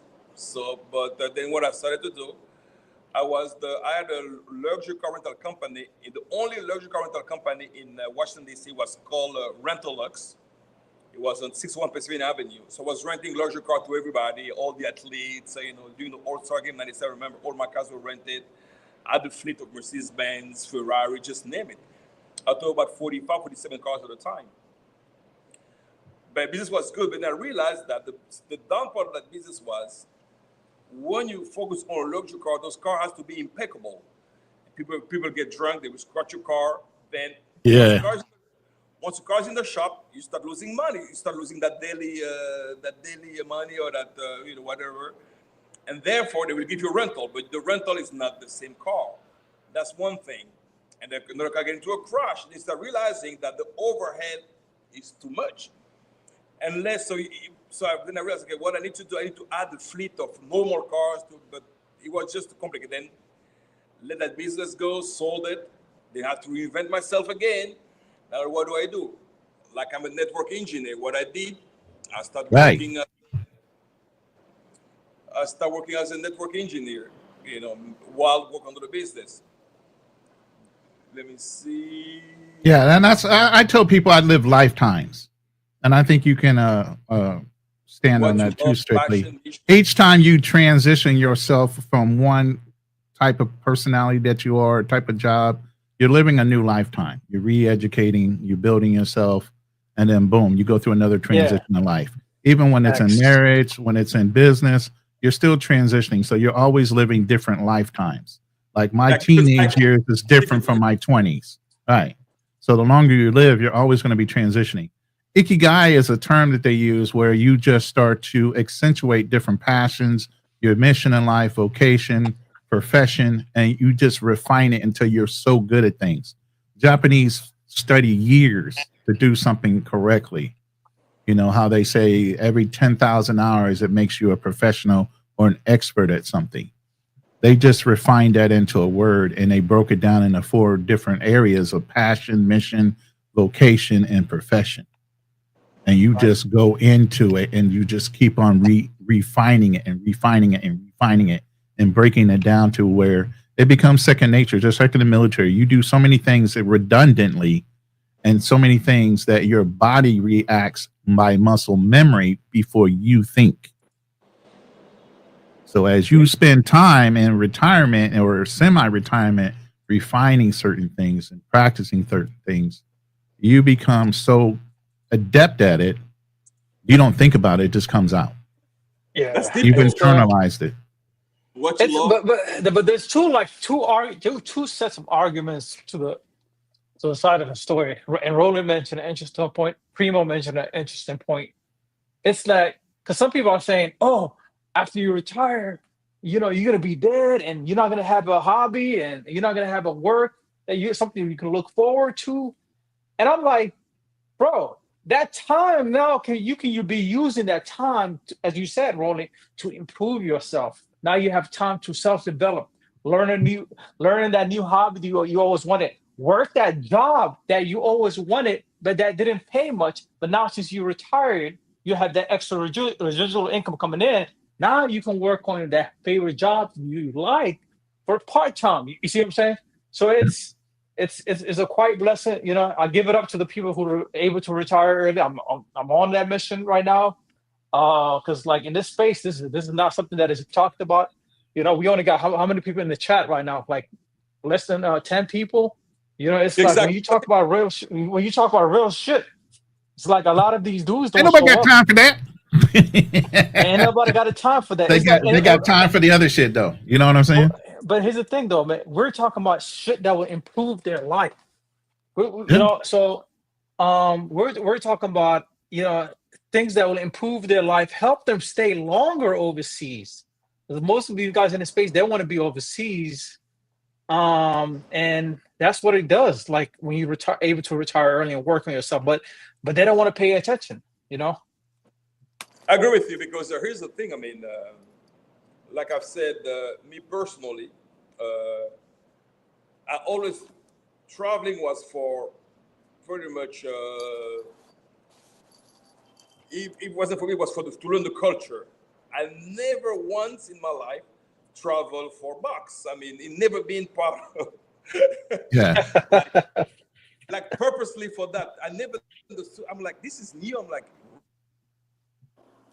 really? I mean, that's only. And then to me was because I guess I've been traveling for the time I was young. I mean, so to me, what traveling was just learn the culture, adapt to it, and to me that it's the best investment you can actually make. Travel. I go to museum, I know the culture, the local food. I just don't stay in one spot. Like I remember when I was in Istanbul, I went to Belgium, I went to Antalya, I went to Armenia, I went to Georgia, I went to Greece, I went to Bulgaria, and guess, and solo travel and enjoying the culture, enjoying the lifestyle, and be able to see, and just open your mind up, That's how I look at it, So to me, I never knew. So like right now, I'm like, I look at some of those. I mean, of course, women come. Let's put it this way. I mean, women come with the package, but they get your finance right first before thinking about the next thing. So to me, that's make any sense. Yes. Get your finance right first, and the rest will come. Because I was watching.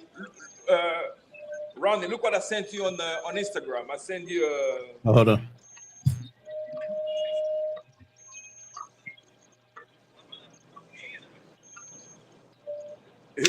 Listen to that. All right.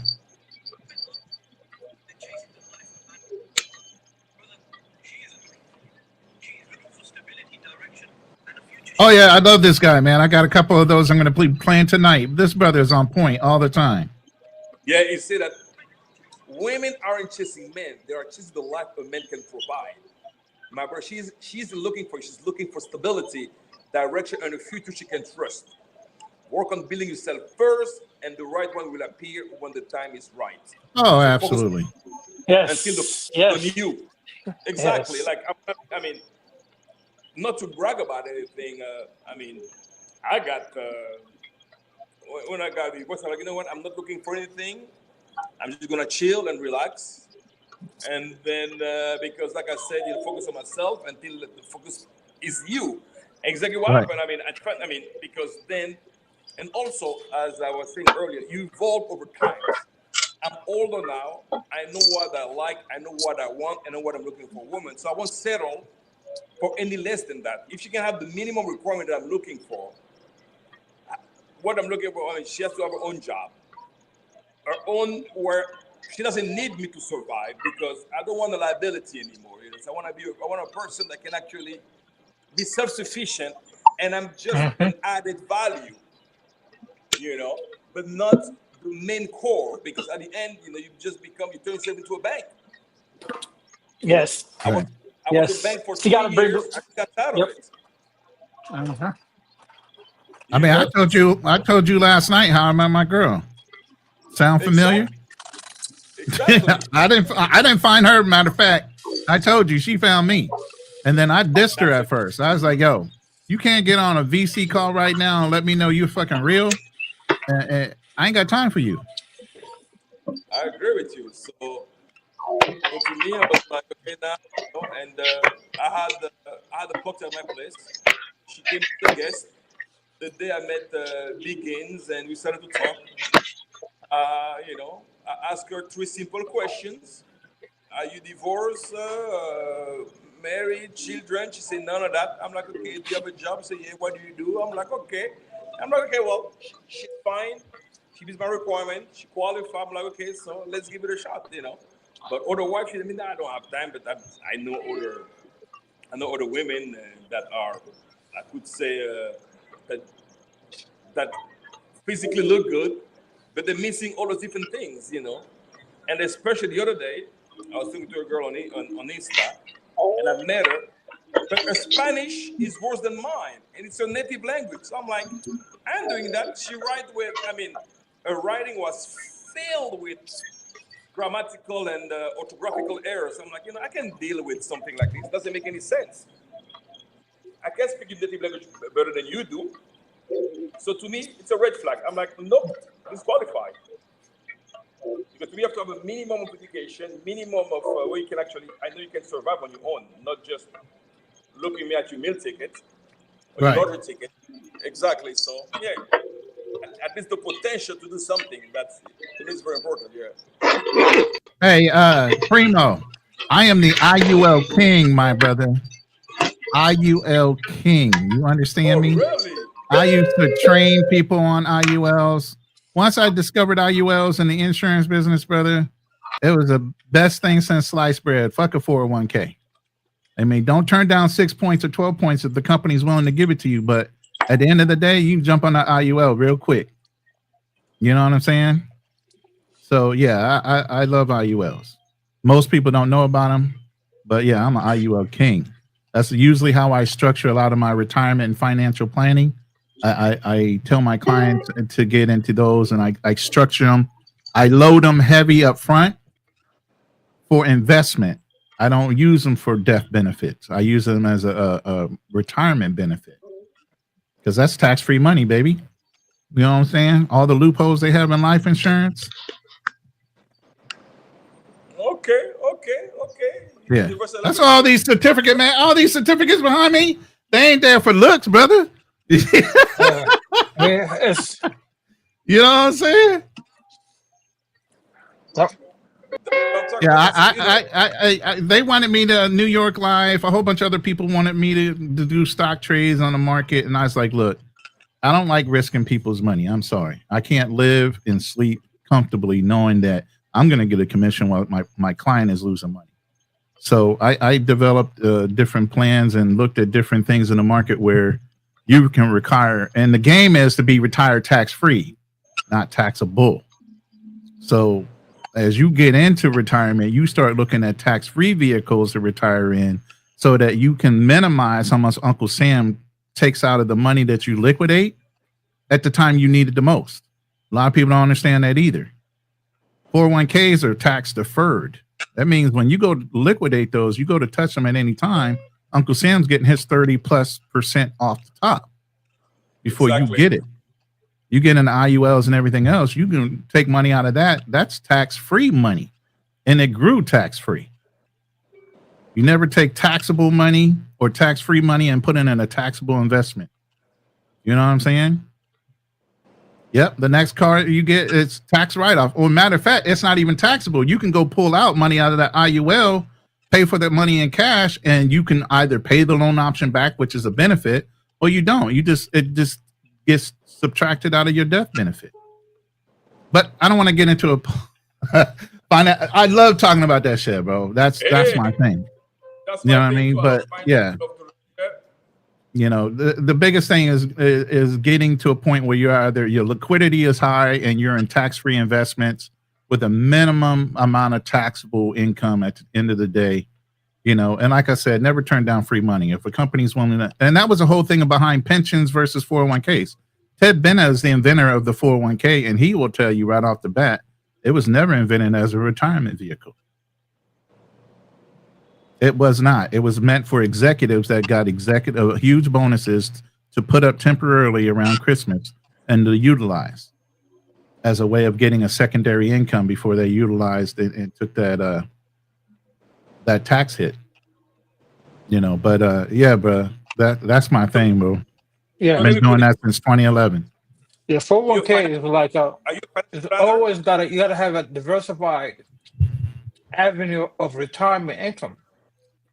You know, you can't just really rely on a 401k. You got to have other forms too. Other, like, you know, brokerage account, you know, dividend account. So a lot of different avenues of income coming in retirement. Because when you retire, you're pretty much not working. You don't have that 9-to-5 salary anymore. So how are you going to generate income? You know, and you know, they're raising the Social Security age. Now it's going to be sooner or later. It's going to be like 65. Next thing you know, it's going to be 70. And what are you gonna do between that gap when you're in your 50s and 70? That 20 years difference. So Yeah. Well, you made a good point because I mean, you mentioned something about the last time I had a 9 to 5 job was in 2000 and well, 2010, I believe, or 10, Yeah, you 9, beat me yeah. by a year. I was 2011. Yeah, so it's been a long time, and then I realized that having a 9 to 5 job, I'm not against it, but it limits yourself because not everybody is made to be an entrepreneur, and not everybody is willing to take risk. And then because you are in your comfort zone, so you feel like you have that cushion money. But my philosophy in life was like, okay, well, if I see a successful guy, I'm like, well, how did he make it to achieve it? What were the and learning from those guys, at least trying to mimic, try to imitate to see what it takes. And so, how did I get into the financial world? Well, I had the beverage company. Initially, I had a friend who came up with an energy drink. It was called Fever Beverage. And then he wanted to expand his operation into Latin America, so we partnered. And then I start in DR, then decide I say, oh, this is a small market. Let me move to bigger market. Then he decided to go to Argentina. And when I arrived in Argentina, I realized the place was corrupt, and then structurally looks appealing, but administratively it's very corrupt. I start having issue with customs, and then you have to pay under the table. I'm like, no, if you have to pay under the table in my line of business, not something I can actually risk myself to. So I need to make sure that my costs are well calculated because I was a startup. Then I met a guy from Chile. He said, "Well, come to Chile. Chile is next door. Chile is it's more stable." Then arrived in Chile. Okay, set up about the existing company because what I did, I bought the paper company that had already had a bank account, that had everything was set up. So all I have to do just transfer the share to myself, and that's what I did. And then I ran into an issue where my energy drink was a natural energy drink, but it has a component called maca. And in Chile, maca, which is a plant originally from South America, Yeah, is illegal. macaroon. Yeah, macaroon. Maca, exactly. Yeah. And in Chile, it's considered Isn't pharmaceutical. that Mikey? Therefore, yeah, we can hear you. So Oh, therefore, I couldn't commercialize it into mainstream. I had to focus on pharmaceutical and Really? pharma. It's So considered what a they, pharmaceutical down there? yeah, and I was like, Wow. exactly. So therefore, I had to shift my business. But like I was registered in different beverage portal. I started getting offer of alcoholic drink from Russia, from Mexico for tequila, Russia for vodka, some vodka from Poland, some French, from beer from Belgium, and I got an offer from the house called Cartier, which is Cattier, the Ace of Spade. So I'm the one who brought Ace of Spade in Chile, Roberto Cavalli, all those luxury drinks. So all the premium, I would say premium beverage. So I had a good business. So then I shift from alcoholic, from energy drink. Now I start distributing alcoholic beverages. But see, the whole thing is you had distributors already in line, so they already knew that you were a reputable guy. So I already know you already used your existing network in order to network the liquor versus the actual energy drink at that point. But before that, let me tell you something. I was like, wow, you have to have the logistics, you have to have trucks, you have to have drivers, you have to have warehouse and Mhm. this and that. And I found a place called Bodegal in Chile. What they have warehouses and they have trucks and they do all your invoice, they do all your Mhm. route, and they bill you per route. I'm like, perfect. So Yeah. the container was coming through the warehouse. They were getting the order in the morning through the system, and they were dispatching. And I spent the month. So I Yeah. had a perfect This is like operation. SMC. You get in the SMC network, and they already have the established routes and all the distribution points. All you have to do is get the product in there and let them do the work. Exactly. So I did. So the business was booming. And next thing, one day I received communication from my distributor saying that that okay, I've been business for them for 4 years. I need to increase my volume. But then I'm like, I said, hold on, I can't increase the volume because the way I'm working, my cash was enough to pretty much. Now you sounding like a Coke dealer over there selling weight. Hey, I sell weight. I don't sell pounds. And guess what? You know why? Because I was supplying to Jumbo, which is a big supermarket. It's a big group in Chile. And they want to take over my distribution. That's what they Let want. it go. Yeah. They've contacted the company, say we can do this volume. This What was the evaluation? What did you give them for an evaluation of what you thought? Well, I told them, well, here's the problem, though. You know, they gave me 3 months to be able to reach that goal, but then I couldn't. So then I got an offer from Jumbo. Said, well, we'd like to buy your distribution. Then And the evaluation was? We did, you know the evaluation. You always go over, So what I did my factor was 12 times 12, right? And they looked at it. They say yes. So at the time I was making everything, I was about at 1.5, 1.6, and this and that. So to me it was, when I get everything, well, so I'm like, well, I can go for, so the offer me at the time was 20. I'm like, well, but see if I can do it. Of course, not there. They made way more money, but to me it was good enough. So suddenly sell my company to them, was not thought. I don't want to interrupt, but most of you guys don't understand what he's just saying. A lot of these guys, they don't understand when you establish a company, first rule, and from my mentors, and I'm sure he's had experience as well.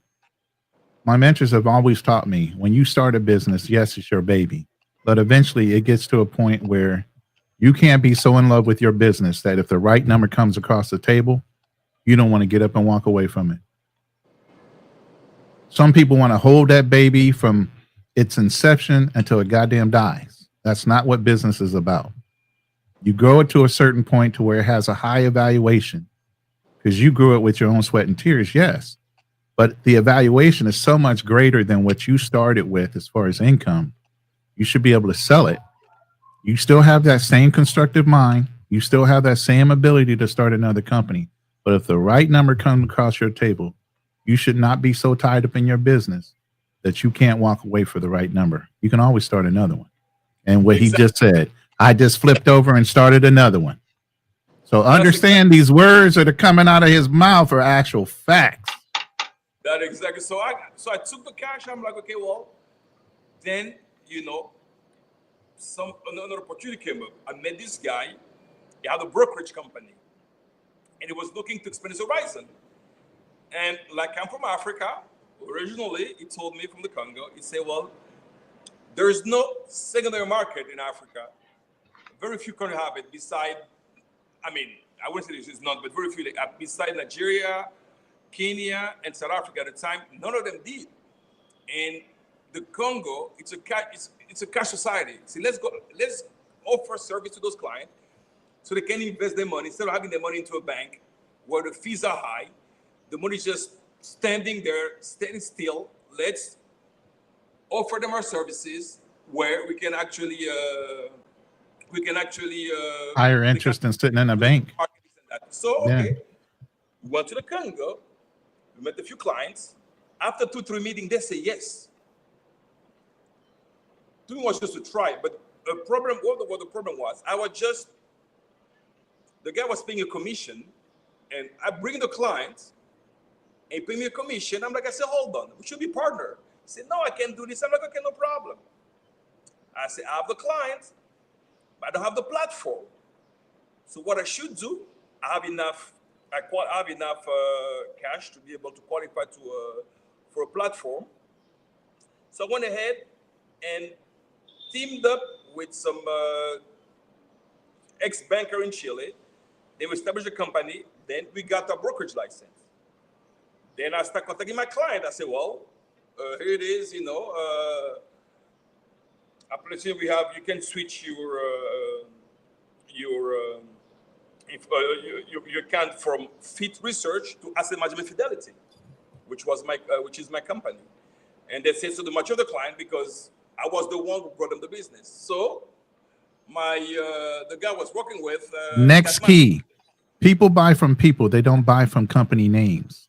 Once you establish a relationship within the company that you have, you can walk away with that company and damn near take your whole fucking book of business with you because they trust you, not the company. But go ahead. He got mad. I said, hold on. I said, I told you to enter into a partnership. You refuse. So what do you think I'm going to do? I brought the client, and at least we should have at least, if not 50-50, something like 40-60, but something reasonable, even the 30-70. The guy wasn't flinching at all. So, and then after that, I get 2, 3, 4, 5, and that's pretty much what we're focusing on right now with our pool of our clients mainly from Africa because, so it was a niche market. So we get inquiries every day, and some people want us to expand and this and that. But I try to play safe because the financial market is delicate nowadays with all those FATCA, those AML, anti-money law, and so it's something you have to be very, very careful with. So my client, I vet them properly, make sure that they have the right KYC, because otherwise, whatever I've accomplished in the glimpse of a mistake, gone. Yeah, because you finance or help the wrong person. Yep. And nowadays, especially the word, I remember I had a client one day, it was from Iran. I said, something told me no at the time, because it was a good amount of money. But I'm like, I turned on a business because once you deal with those people, it's over. You are marked. Iran, Russia, Libya. So you're right. You got the mark of death on you. But and then I'm like, okay, well, like I see those clients, I need to set a different structure. Then what I did, I set a structure in the UAE. In the UAE, they can house those clients. But what I did, instead of using my company, I want to create a parallel company. Got another arm. Where my company has shared within the company. Right. You're sealed it. And that's how we were able to house those clients. But you have to think, of course, it requires lots of mentorship, lots of consulting, and, to be able to create a structure. So that's pretty much my main focus. That's the holding company indebted to the other holding company indebted to the other holding company. Exactly. Deal. So I try to tell them that too. I say, you know how most companies can fold down? They say, oh, we're going out of business.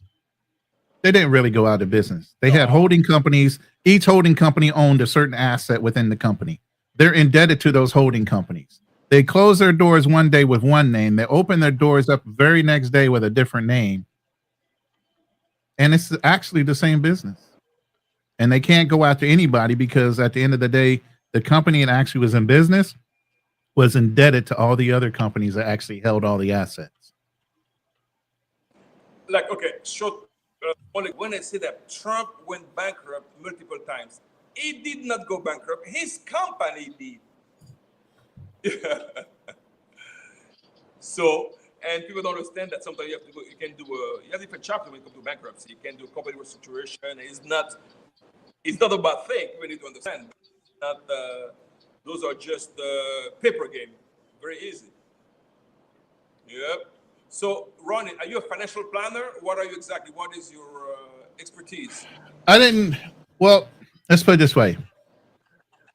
When I was active, I was doing everything from financial planning, retirement, and some other side things like the IUL thing that we were just talking about with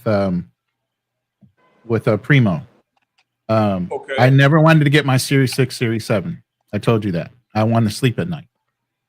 So I found policies that were backed and insured and things like that where I could advise my clients to be safe when they start talking about, because that's what I talked about, retirement.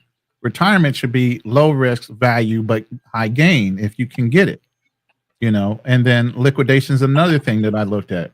The avenue of liquidating. Are you being forced to liquidate at a certain time, like a 401k or IRA or whatever?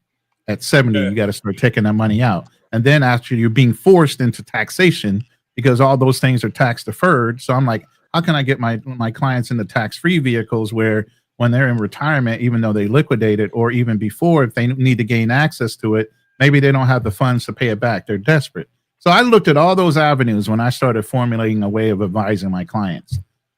So there's a lot of things that I recommend to my clients are very safe ways of gaining interest, putting your money to work, not having to worry about it where you got to check the stock market to see if the market is up based on a fucking rumor or not.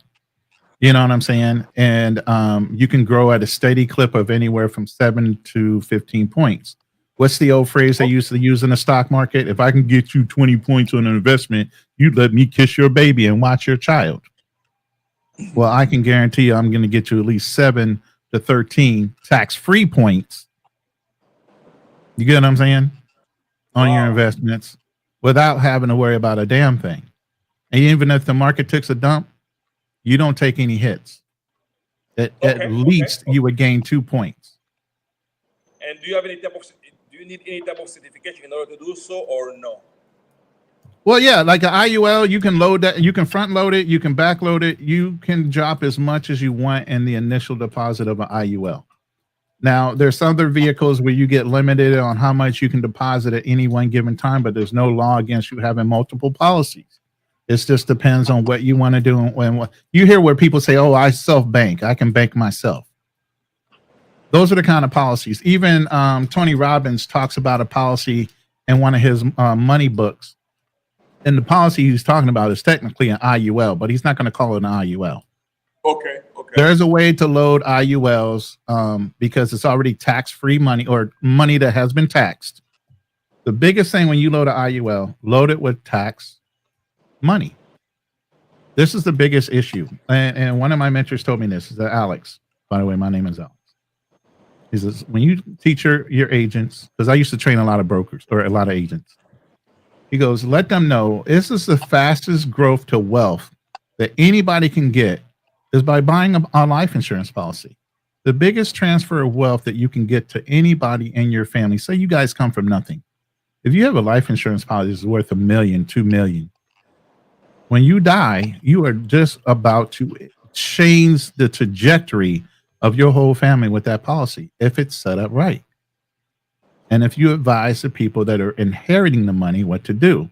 What a lot of people will do is they'll take a life insurance policy when they get it, which is tax-free money, by the way. When you get a life insurance policy paid out to you because somebody in your family died, that is now tax-free money.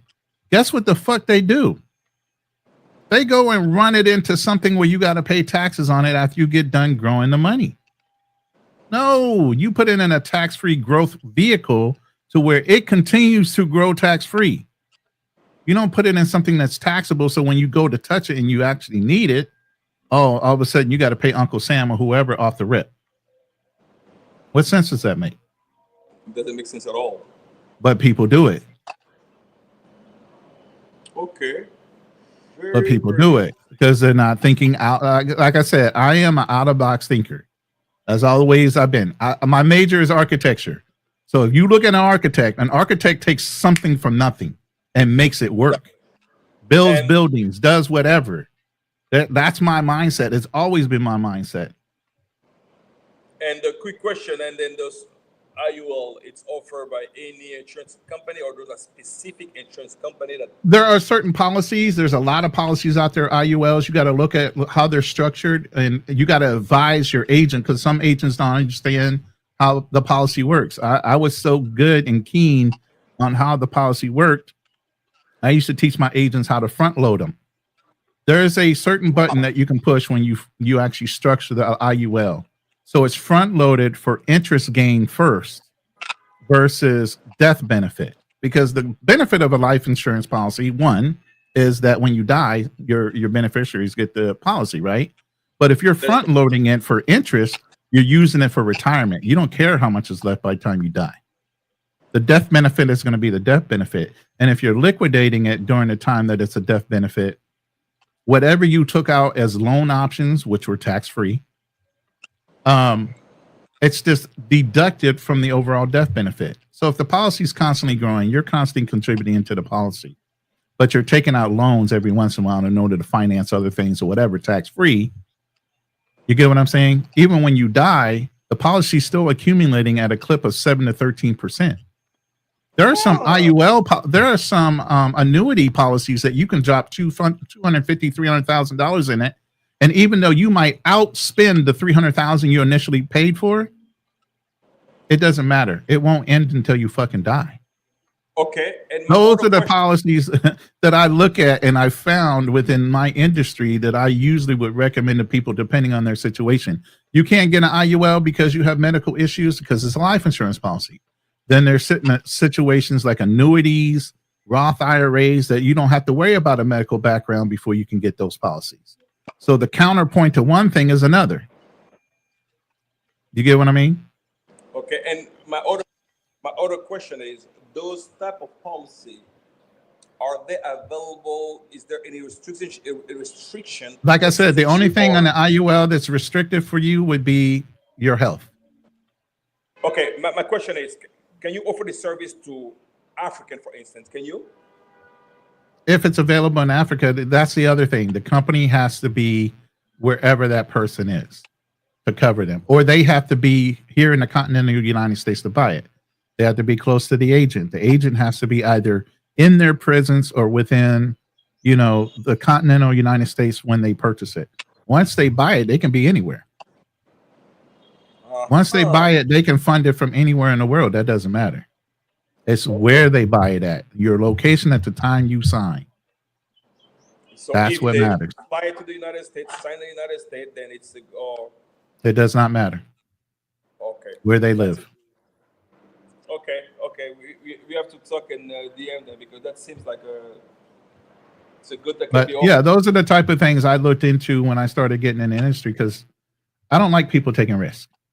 And I researched the things that people are taking risk on. You realize why they stopped pensions in the first place, and why they started pushing everybody to 401ks and saying, hey, we'll give you 6 to 14 points on a 401k if you invest in that, versus the old school pension plan. If anybody understands the 3-legged stool rule and everything else that went on along with retirement way back in the day, they tried to destroy that 3-legged stool because people are living longer with technology. That pension plan was such a great idea because you had outstanding companies that actually cared about their employees. Companies don't care about their employees anymore. No, they don't. The quicker they can get you out before you hit 20, the better off they are. You can't retire in a company after 20 years. Are you kidding me? They're going to find an excuse to get ready to get somebody younger to replace you with 5 other people. That 3-legged stool is dead and gone. But the whole thing was the people that lived in those pensions, the people that were paying into those pensions, the only way to get out is for you to die. And since people were living longer, the company said, fuck that. We need to find something else for them to invest in. And all the people that were still grandfathered into the pensions, once they died off, whatever was left in that pension fund, guess what the companies get to recoup? Those old school pension plans sitting there with millions or billions of dollars in it by now, that they had to wait until the very last person died in. Now all the new hires are on 401k plans, which if you look up a guy named Ted Benna, TEDBENNA, he's the inventor of the 401k. He'll tell you off the rip, it was never invented to be a full-blown retirement plan, because a pension was guaranteed. A 401k fluctuates with the market because it's basically a mutual fund investment. You risk your retirement with a 401k, where a pension was guaranteed a certain amount for a certain amount of years that you contributed time and service to that company. They screwed everybody by getting rid of pensions and tricked you into buying a 401k. Wow, that's deep, though. I believe very few people actually knows it, though. That's crazy. And just trying to tell you, I've been doing this since 2011. Bro. Again? I said I got into this around 2011, man. But that's one thing about me. When I start looking into things, I research to the nth degree. I tear things apart and reassemble them because of my mindset. Even in the military, before I joined the Marine Corps, I looked at SOPs. I looked at every rule, regulation, everything in the world, man. I will break shit down. I had officers try to tell me to do shit, and I would literally flip them off, even though technically you're not supposed to be able to do it.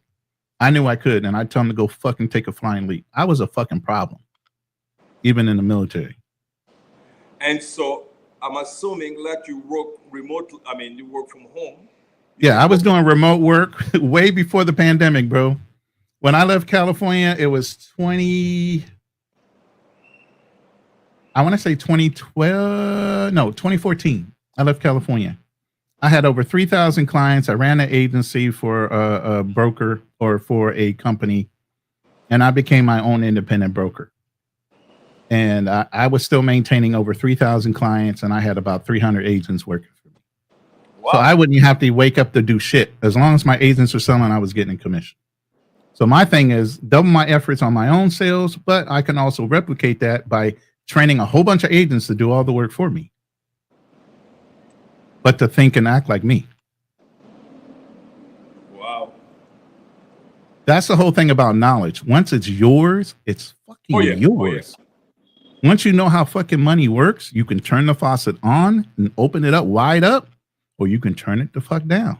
Exactly. It just depends on you and what you want to do. That's why I say, even in retirement, you're not really retired because your mindset is always going. You're looking at angles, import, export. I'm living overseas. What can these people produce that I can probably have them produce cheaper and then start importing it into Alibaba to sell at 10 or 20 a clip to any person in the fucking world from out of the Philippines? This is how my fucking mind works. Wow, that's deep. So I'm assuming you're gonna continue the same business in the Philippines quietly with no. I'm looking at angles between call centers or developing certain products. Like I like to modify cars. Like I have an SUV right now. I started modifying. There were certain things that were available for my year of a car. Well, if I can have somebody in the Philippines develop something that I wanted to put on that car, I know that Alibaba buys things in bulk. You can list it with Alibaba and tell them there's a 10 item minimum. Whoever wants it, they can buy it at 10 at a clip. Yeah. And then all I do is put in an order for whoever I paid to develop it, put it into the Alibaba system. And I got a whole business that I don't have to do anything to. That's just how I work. That's just how my mind works. Always conceptualizing. Yeah. Yeah. So, like I said, I can turn it on, turn it off whenever I want. I've advised people that had multi-billion-dollar companies. I've worked in corporations like that. I've learned the infrastructure from HR to fucking sales to, structuring deals. I've done deals for the state of California where I won over $15 million for a small black-owned company supplying flu and tetanus and diphtheria to the whole state of California off of a small independent fucking pharmaceutical company. I just work that way.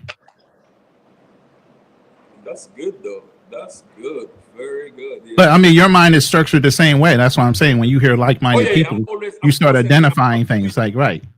And like I said, you had certain key principles when you brought up when you had a business and you were willing to sell it. That's already a key thing to me to understand. You understand what is business really. Like for instance, I'm listening to you, and that's what I asked you 2-3 questions about how you can hold us in work, because I know how many people I know were interested in doing this, but the only impediment is the place of residency, that I have to find a way to be able to circumvent it and be able to find it, so that's it's a very good product to sell. Very good one. Very good one. So you have to look at but it's quite interesting. You learn every day, bro. That's the biggest thing. You got to be willing to learn and open up your ears. That's what I was saying. Even with talking with Cleo, I listen to her in a certain way. I listen to all my clients a certain way. You're a good listener. That's a very good attribute. That's a key thing. Yeah, and not only just that, is being able to explain complicated things to a simplistic type of way where people can catch on to the concept. If you have those two things, you can go far in anything. Listen a minute. I have some questions for you, Ronnie. Go ahead. Okay. The situation is like this. I've been working with cryptocurrency money. Ooh. I never had seen in Chile like retails working with this. Perhaps, as I don't know, probably you might seen how does it work. I was like at the beginning with a nerve, which is technology, biometrical technology, not, but is a scanner, an iris scanner. Uh-huh. So What the is it called earth, again? it's Warcoin, the GmbH enterprise from Germany, in Setter, also in California, and also in many parts of the world, because Adam Sandler. Mhm. Adam. Yeah, this guy who invented. Yeah. So apparently he is leading, and well, apparently what they say it at the beginning when we were at the very first earliest business, that is just an scanner photo, it's just a tomography computerized. They create the account of each wallet of each person, recognizing just These- the shape and the eye. And since during these years, they didn't financial the end of this money to this work on money. So they still rising the price. They are still What did the financial report say though? I Was would it say independent or was it within internal? they have created 2 million accounts each month. They They have created 2 more than, million accounts each yeah, month. But yeah, what they I'm have. saying is the evaluation of the financial report, was it done in-house or was it done by a third-party independent evaluator? The thing is, this new coin, it's not in the market yet. They just raise the price. At the beginning was Mm. 1 Bitcoin, but it seems to be about $1 or something like this. But When you where's the watch, evaluation coming from if it hasn't been put on the open market? Right now, it's all perceived value by the people investing in the coin privately, is what nobody I'm can getting. buy it at the moment. Right. So it's Is being privately held by a group of people, however many coins are being developed. It's privately held right now by whoever invented it. It's being passed around privately. So it grows its evaluation privately. How do you know all the people that are privately involved in this are actually legitimate people, or they're giving false sense of evaluation? That's why I asked, who did the evaluation on the coin to say it's worth a certain amount of money? And was it a third party or in an internal evaluation, which they can say whatever the hell they want the coin is worth? The true value is when it actually goes public. And then that could take a dump, and everybody that invested within the privatization of that coin is the one that basically what they call in the market, what, a rug pull? They're the ones that get hurt. Yeah, nobody knows actually, but it seems to be serious. The guy is growing like crazy. Of course he is. He can say the coin's worth whatever he wants till it goes public. And then you let the court of public opinion say what the coin's worth. It was the same thing with Bitcoin. I never got into the Bitcoin boom when it first came up. I know the story behind Bitcoin when it first came up. You know how it first became a value when they were working on blockchains? The programmers got busy one day. They were all hungry. They called up a pizza joint and they ordered a stack of pizzas. And for the pizzas, they gave them 1 Bitcoin. Now, mind you, if that pizza company's still available or around, they made a fucking killing for that pizza. But at first, that Bitcoin wasn't worth shit. It wasn't until the market opened and they started saying, hey, we have this blockchain coin that's decentralized off of the banking structure, and we're raging against the machine in banking. And here, if you buy this Bitcoin and we get enough people to invest in it, and here's the evaluation of it right now, because we started buying this and we started swapping this product. Each time they swap that product out for something bigger and better than a fucking pizza, guess what? It drove up the price of Bitcoin. That's how you do an evaluation. Until that coin is actually being traded on the open market and valued for anything, it ain't worth shit. Yeah, I think that's why the reason they moved from Germany to United States. That's the basics principle of any finance.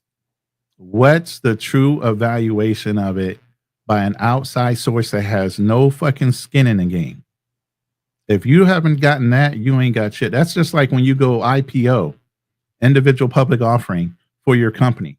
Your evaluation is based off of the type of company you are, the type of business it's in, and the standardization of other companies within that business. With Bitcoin, there is no standardization. There is no prior thing that you can judge off of it. It's all guesstimation and fucking pie in the sky. You know, it is whatever you want it to be type of thing until it actually proves itself out on the open market. Just like any company, when they go from private to public, they have to prove themselves on the open market to be able to compete against all their competitors. And if they're not doing that, then their evaluation gets lowered and lowered and lowered until they ain't shit. They get folded up or brought out.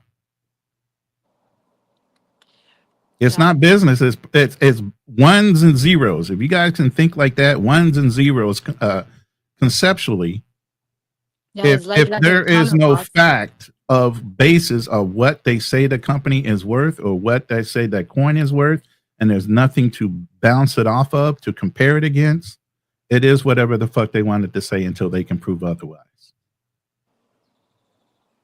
Exactly. Yeah. So I didn't want to turn this into a financial thing, and I don't really want to get, but yeah, and I don't even like digital currency. Anybody that ever goes back and listens to my shit, you ain't gonna ever hear me say, because I've already gotten ripped just trying to play around with Ethereum for 10 grand. You know, Yeah, so I never, yeah. after that, I learned my lesson, but I already knew even when I went in, whatever I invested in it, it was either going to be a bust, or if it was successful, then maybe I would change my opinion. But the whole thing is with currency like that, it's not tangible. There's no way to lock it up. They could say, oh, you can put it in a hard wallet. You can put it in your cryptocurrency soft wallet or whatever. People can hack shit. And worst case scenario, if you talk about World War III or anything else going off, you know how you fuck up a computer? Put an EMP bomb anywhere close to wherever they say all these centralized blockchain computers are, wherever. You know, one EMP will fuck up all the circuitry in any computer. Wow. So then if you have to verify, and the reason why right now Bitcoin takes so long versus some of these other things I was talking about is verification process. All these blockchains are on multiple servers all over the world. Each server has to verify that account. It has the valuation of all the coins that it says it has before a transaction can do it. I don't know whether they use 10 or 100 or 1,000 computers to verify that one account has the proper amount of Bitcoin allocation to it and all these other things before it actually transferred to the new account for the actual sale to go through. That's where the time comes in when you use Bitcoin to buy something. It's a verification process between all these independent servers, wherever they are in the world that they have in these server farms. Multiple servers have to agree that that person owns those Bitcoin. That's how the system at the beginning works. was great idea about to polarize all those banks, banks who were demanding so much on the ruling this those wallets. Well, that was the part of the reason why cryptocurrency got so popular. It was decentralized and the banks had no way of controlling it, locking it down, and they couldn't do anything for it, which made it non-traceable for taxation. Now they're trying to decentralize cryptocurrency. Banks are getting involved in it. And when banks get involved in it, that means governments have access to it. And now it's no longer decentralized. It's actually being controlled. Crypto wallets now have to submit your exchanges. So when crypto wallets have to start submitting the exchange rates that you're using the money for, that means there's a way to track how much money you had. That means there's a way for the government to say you owe this much in taxes based on your transactions, based on your wallet. Then is it any more decentralized. No, because you can track it. The thing that made cryptocurrency popular at the time and why it took off, it was decentralized, and corporations, banks had no way of touching it.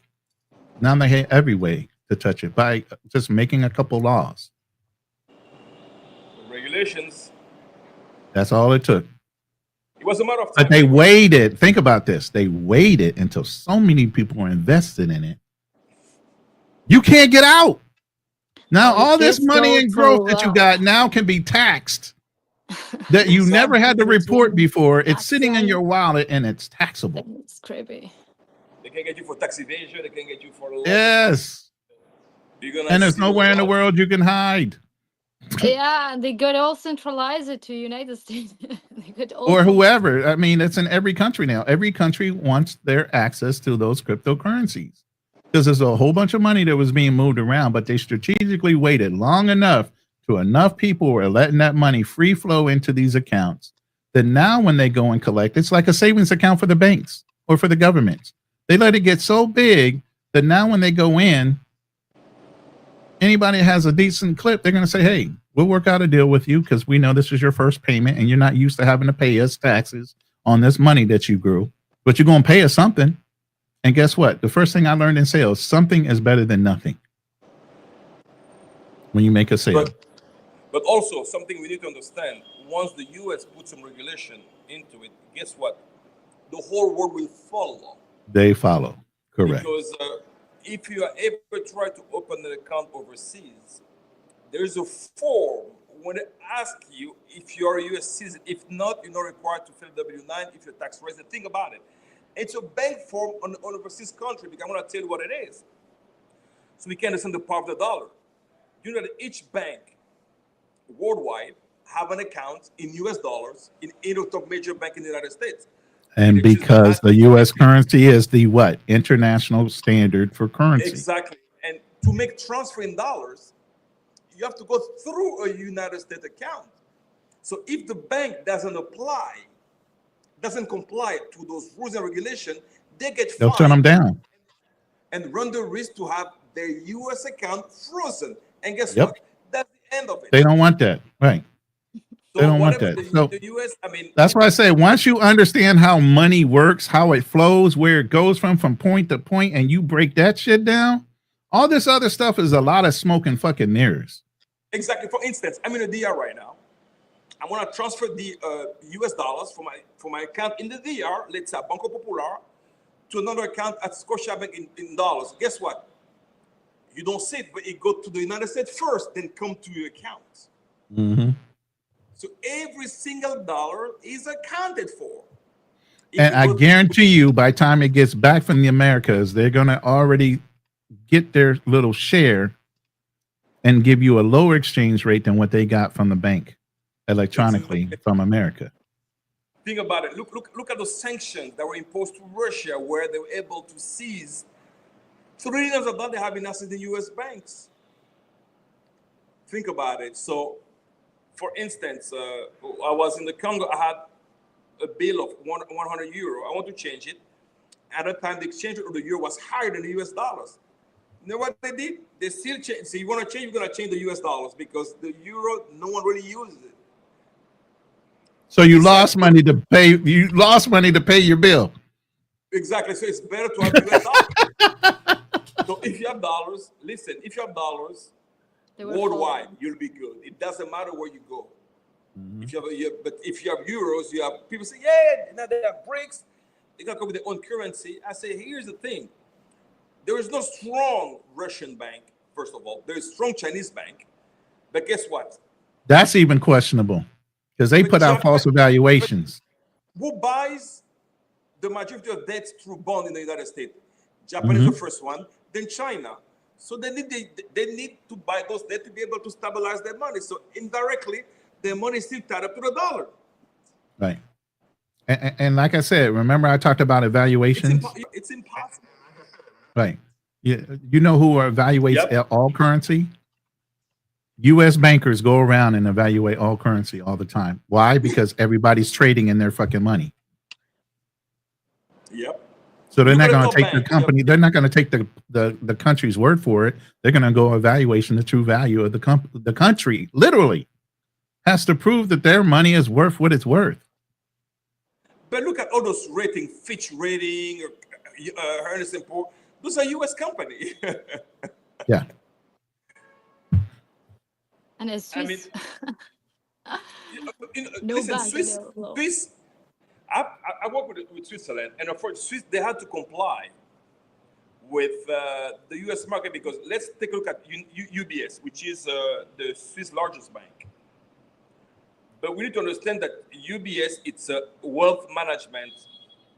It's a retail bank, also wealth management bank. Well, so what they do, if you don't trade with U.S. stocks, the Nasdaq NYC, as a wealth management, your company is obsolete. The largest stock market in the world is the United States. So therefore, those banks have no choice but to comply with what the U.S. do. I mean, they say you have to do this. Like remember, in Switzerland years ago, you could have numbered account before, but now they don't do it anymore. Now Swiss actually, they're under the obligation to report your account to the U.S. authority if you're a U.S. citizen, for instance. Things that you could hide your money before, now it's impossible. And if they were to find out that you were hiding a U.S. client, their fine are so heavy that it's not even worth it for them to do for not to do so.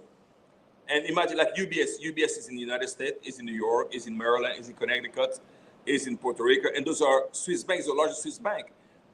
Deutsche Bank is also in New York. They realize that all the major banks, BNP in Paris, also United States, all the major banks are in the United States because they use that dollar.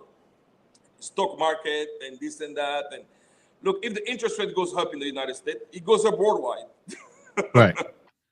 So that's why a lot of even criminal organizations incorporate, and they use holding companies behind holding companies behind holding companies in order to hide their money, Basically. because they can't outright use their real names on these accounts, or they'll instantly be tracked because they're on a fucking red flag list.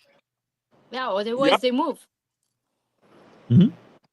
No, it's crazy. The power of United States. I mean, they build their financial system is so strong that they run the whole world. But we might say, let's say China, the Russia. I said, nah, they can't. They need each other. Oh my God, Chinese people. They really move. No, Chinese are moving on the ladder.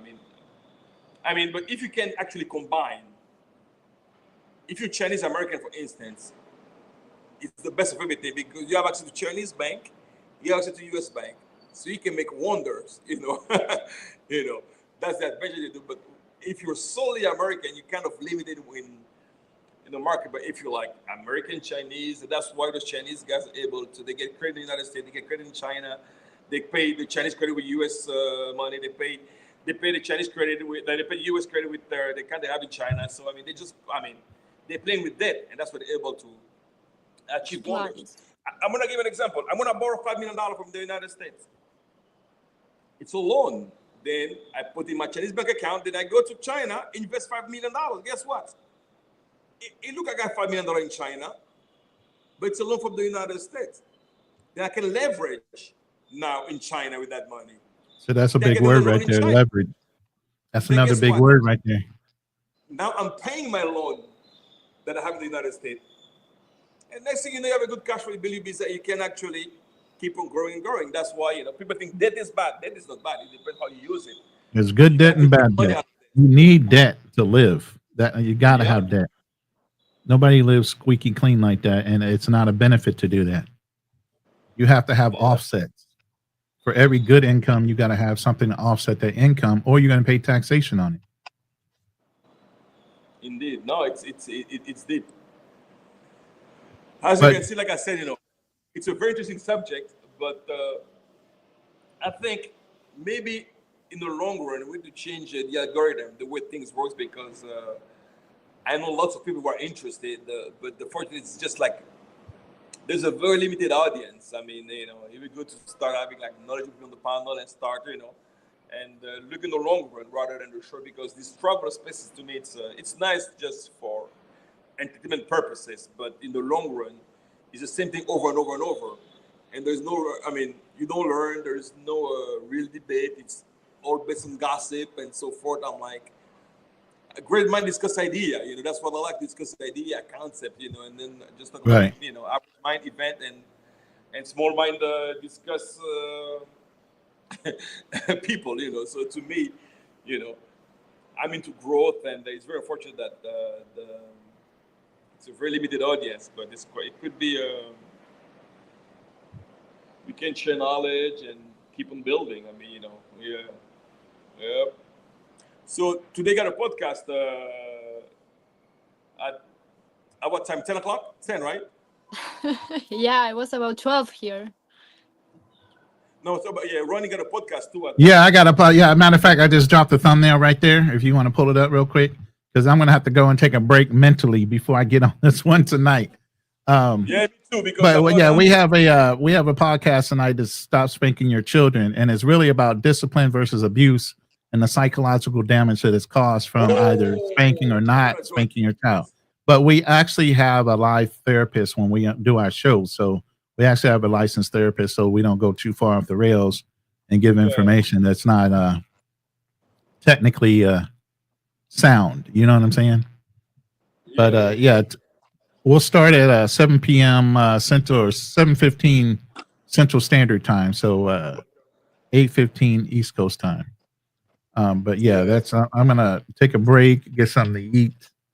I am still supposed to be packing. You know what I'm saying? I got a shipping company trying to come get my car so I can have it shipped and stored try somewhere. like a mini at Chile.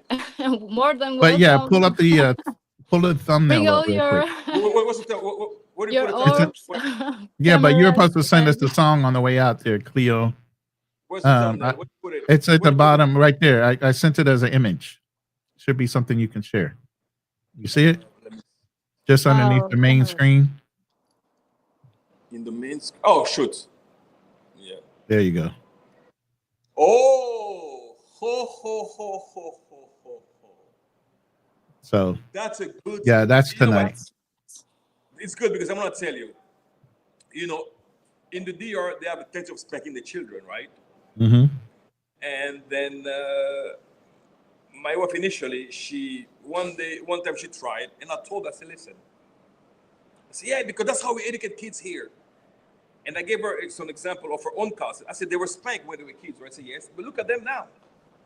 It didn't stop from them to be what they are right now. So spanking doesn't, because people parents spank out of frustration. Exactly. It's not they're not trying to correct But the mistake. catch the hint. I'm going to give you one hint in this image if you haven't caught on to it.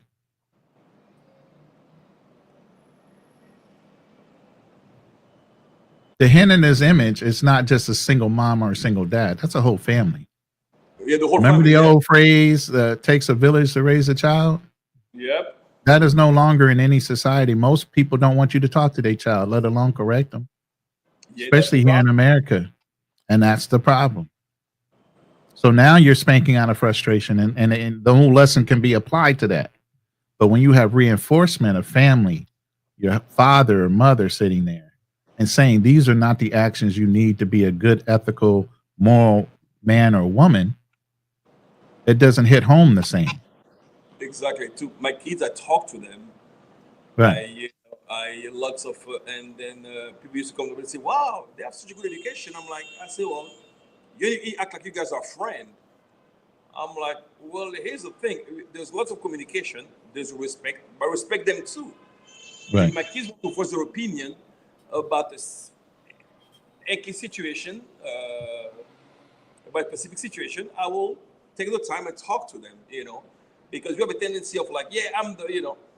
Because sometimes, because I remember growing up, and my dad was like, whatever he said was golden. You know, you don't go what why, because I said so. Exactly. That's all it needs to be said. And that was it, you know. But then I'm like, I said, hold on. I said, well, first of all, you won't go out because you did this, you did that. It's too late. It's dangerous.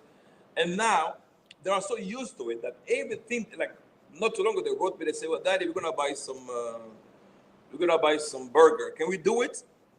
And they have access to their, But I say, yeah, go ahead and do it. But they advised me previously, First, because right? that's how I've trained them to. But guess what? Did that ever have to resort to spanking? No. One day, my You sound like daughter, me now. she's 17. She went to an 18-year party. Of course, it was alcohol. She never drank in her life. She became sick. I went to pick her up, and I looked at her. I took a picture of her in video, and when I was sure, I said, "Look how you look."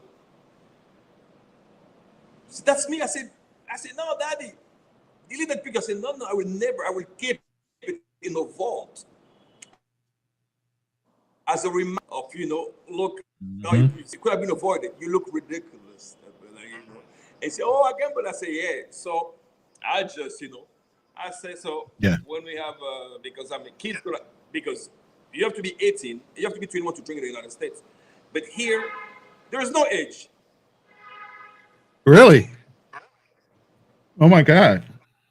Technically, it's 18. Technically, Mhm. but it's not enforced. So therefore, you have to be I creative. mean, I kind of understand the mentality, and I kind of don't. Even when we were children growing up in Baltimore, Maryland, right there in the Chesapeake Bay, if you're from Maryland, the only way to eat crab is with beer. You actually steam the crabs in beer and season. Yeah. Right. So the only way to accentuate the sweetness of the crab is you drink some beer. So even as kids, we used to have shot glasses of beer to go along with the crabs. As a child, I would drink a little beer to go along with the crab. And my mom allowed me to do that. So I understand why, and some reasons why it would be acceptable, but just free bloom, allow the child to drink as much as they want or whatever. No. That's a problem. Yeah, that's a problem. That's a German problem. Yeah, in Germany they drink. I remember we used to have. I went to school in Belgium, and then the vending machine had beer at school. The vending machine. You could go to McDonald's and you get let me get the burger, let me get a Big Mac and a beer. So there is no. I mean, I remember people used to. I remember I was in Switzerland. 8 o'clock in the morning, people drink, and they drink hot beer. Yeah. I'm like, wow, and they, different culture, different, So, and let's talk about when they have 2 cents. Germany, they overdo it. And that is crazy. People have that beer fest. Oh my God, Oktoberfest. That is crazy. Oktoberfest, yes. My goodness. But guys, I really do have to go. I'm down to about 4 hours. Cleo, let's talk on Insta, and let's do this thing more often. Okay, babe? Yeah, good. Guys, thank you. I'm really fun now. By the way, you are more than welcome to join me on Instagram running as well. And I upload already a little photo. So because I have my own podcast, so if you are able to listen it as well, then go ahead. We'll do that. Yeah, definitely. Send me. I need to. What is your IG? This is my name, artistical name, by the way. Is that also on your IG? Yeah. So I have music upload as well. I do African beats. I used to sing, and of course, when Amini came to Chile, and if you want to join it, also I invite you to listen to me. Okay, I'll do that. Okay, did you get her? Yeah, I'm looking at her screen name. That's what I used to. I'll use to find her IG. Let me adjust.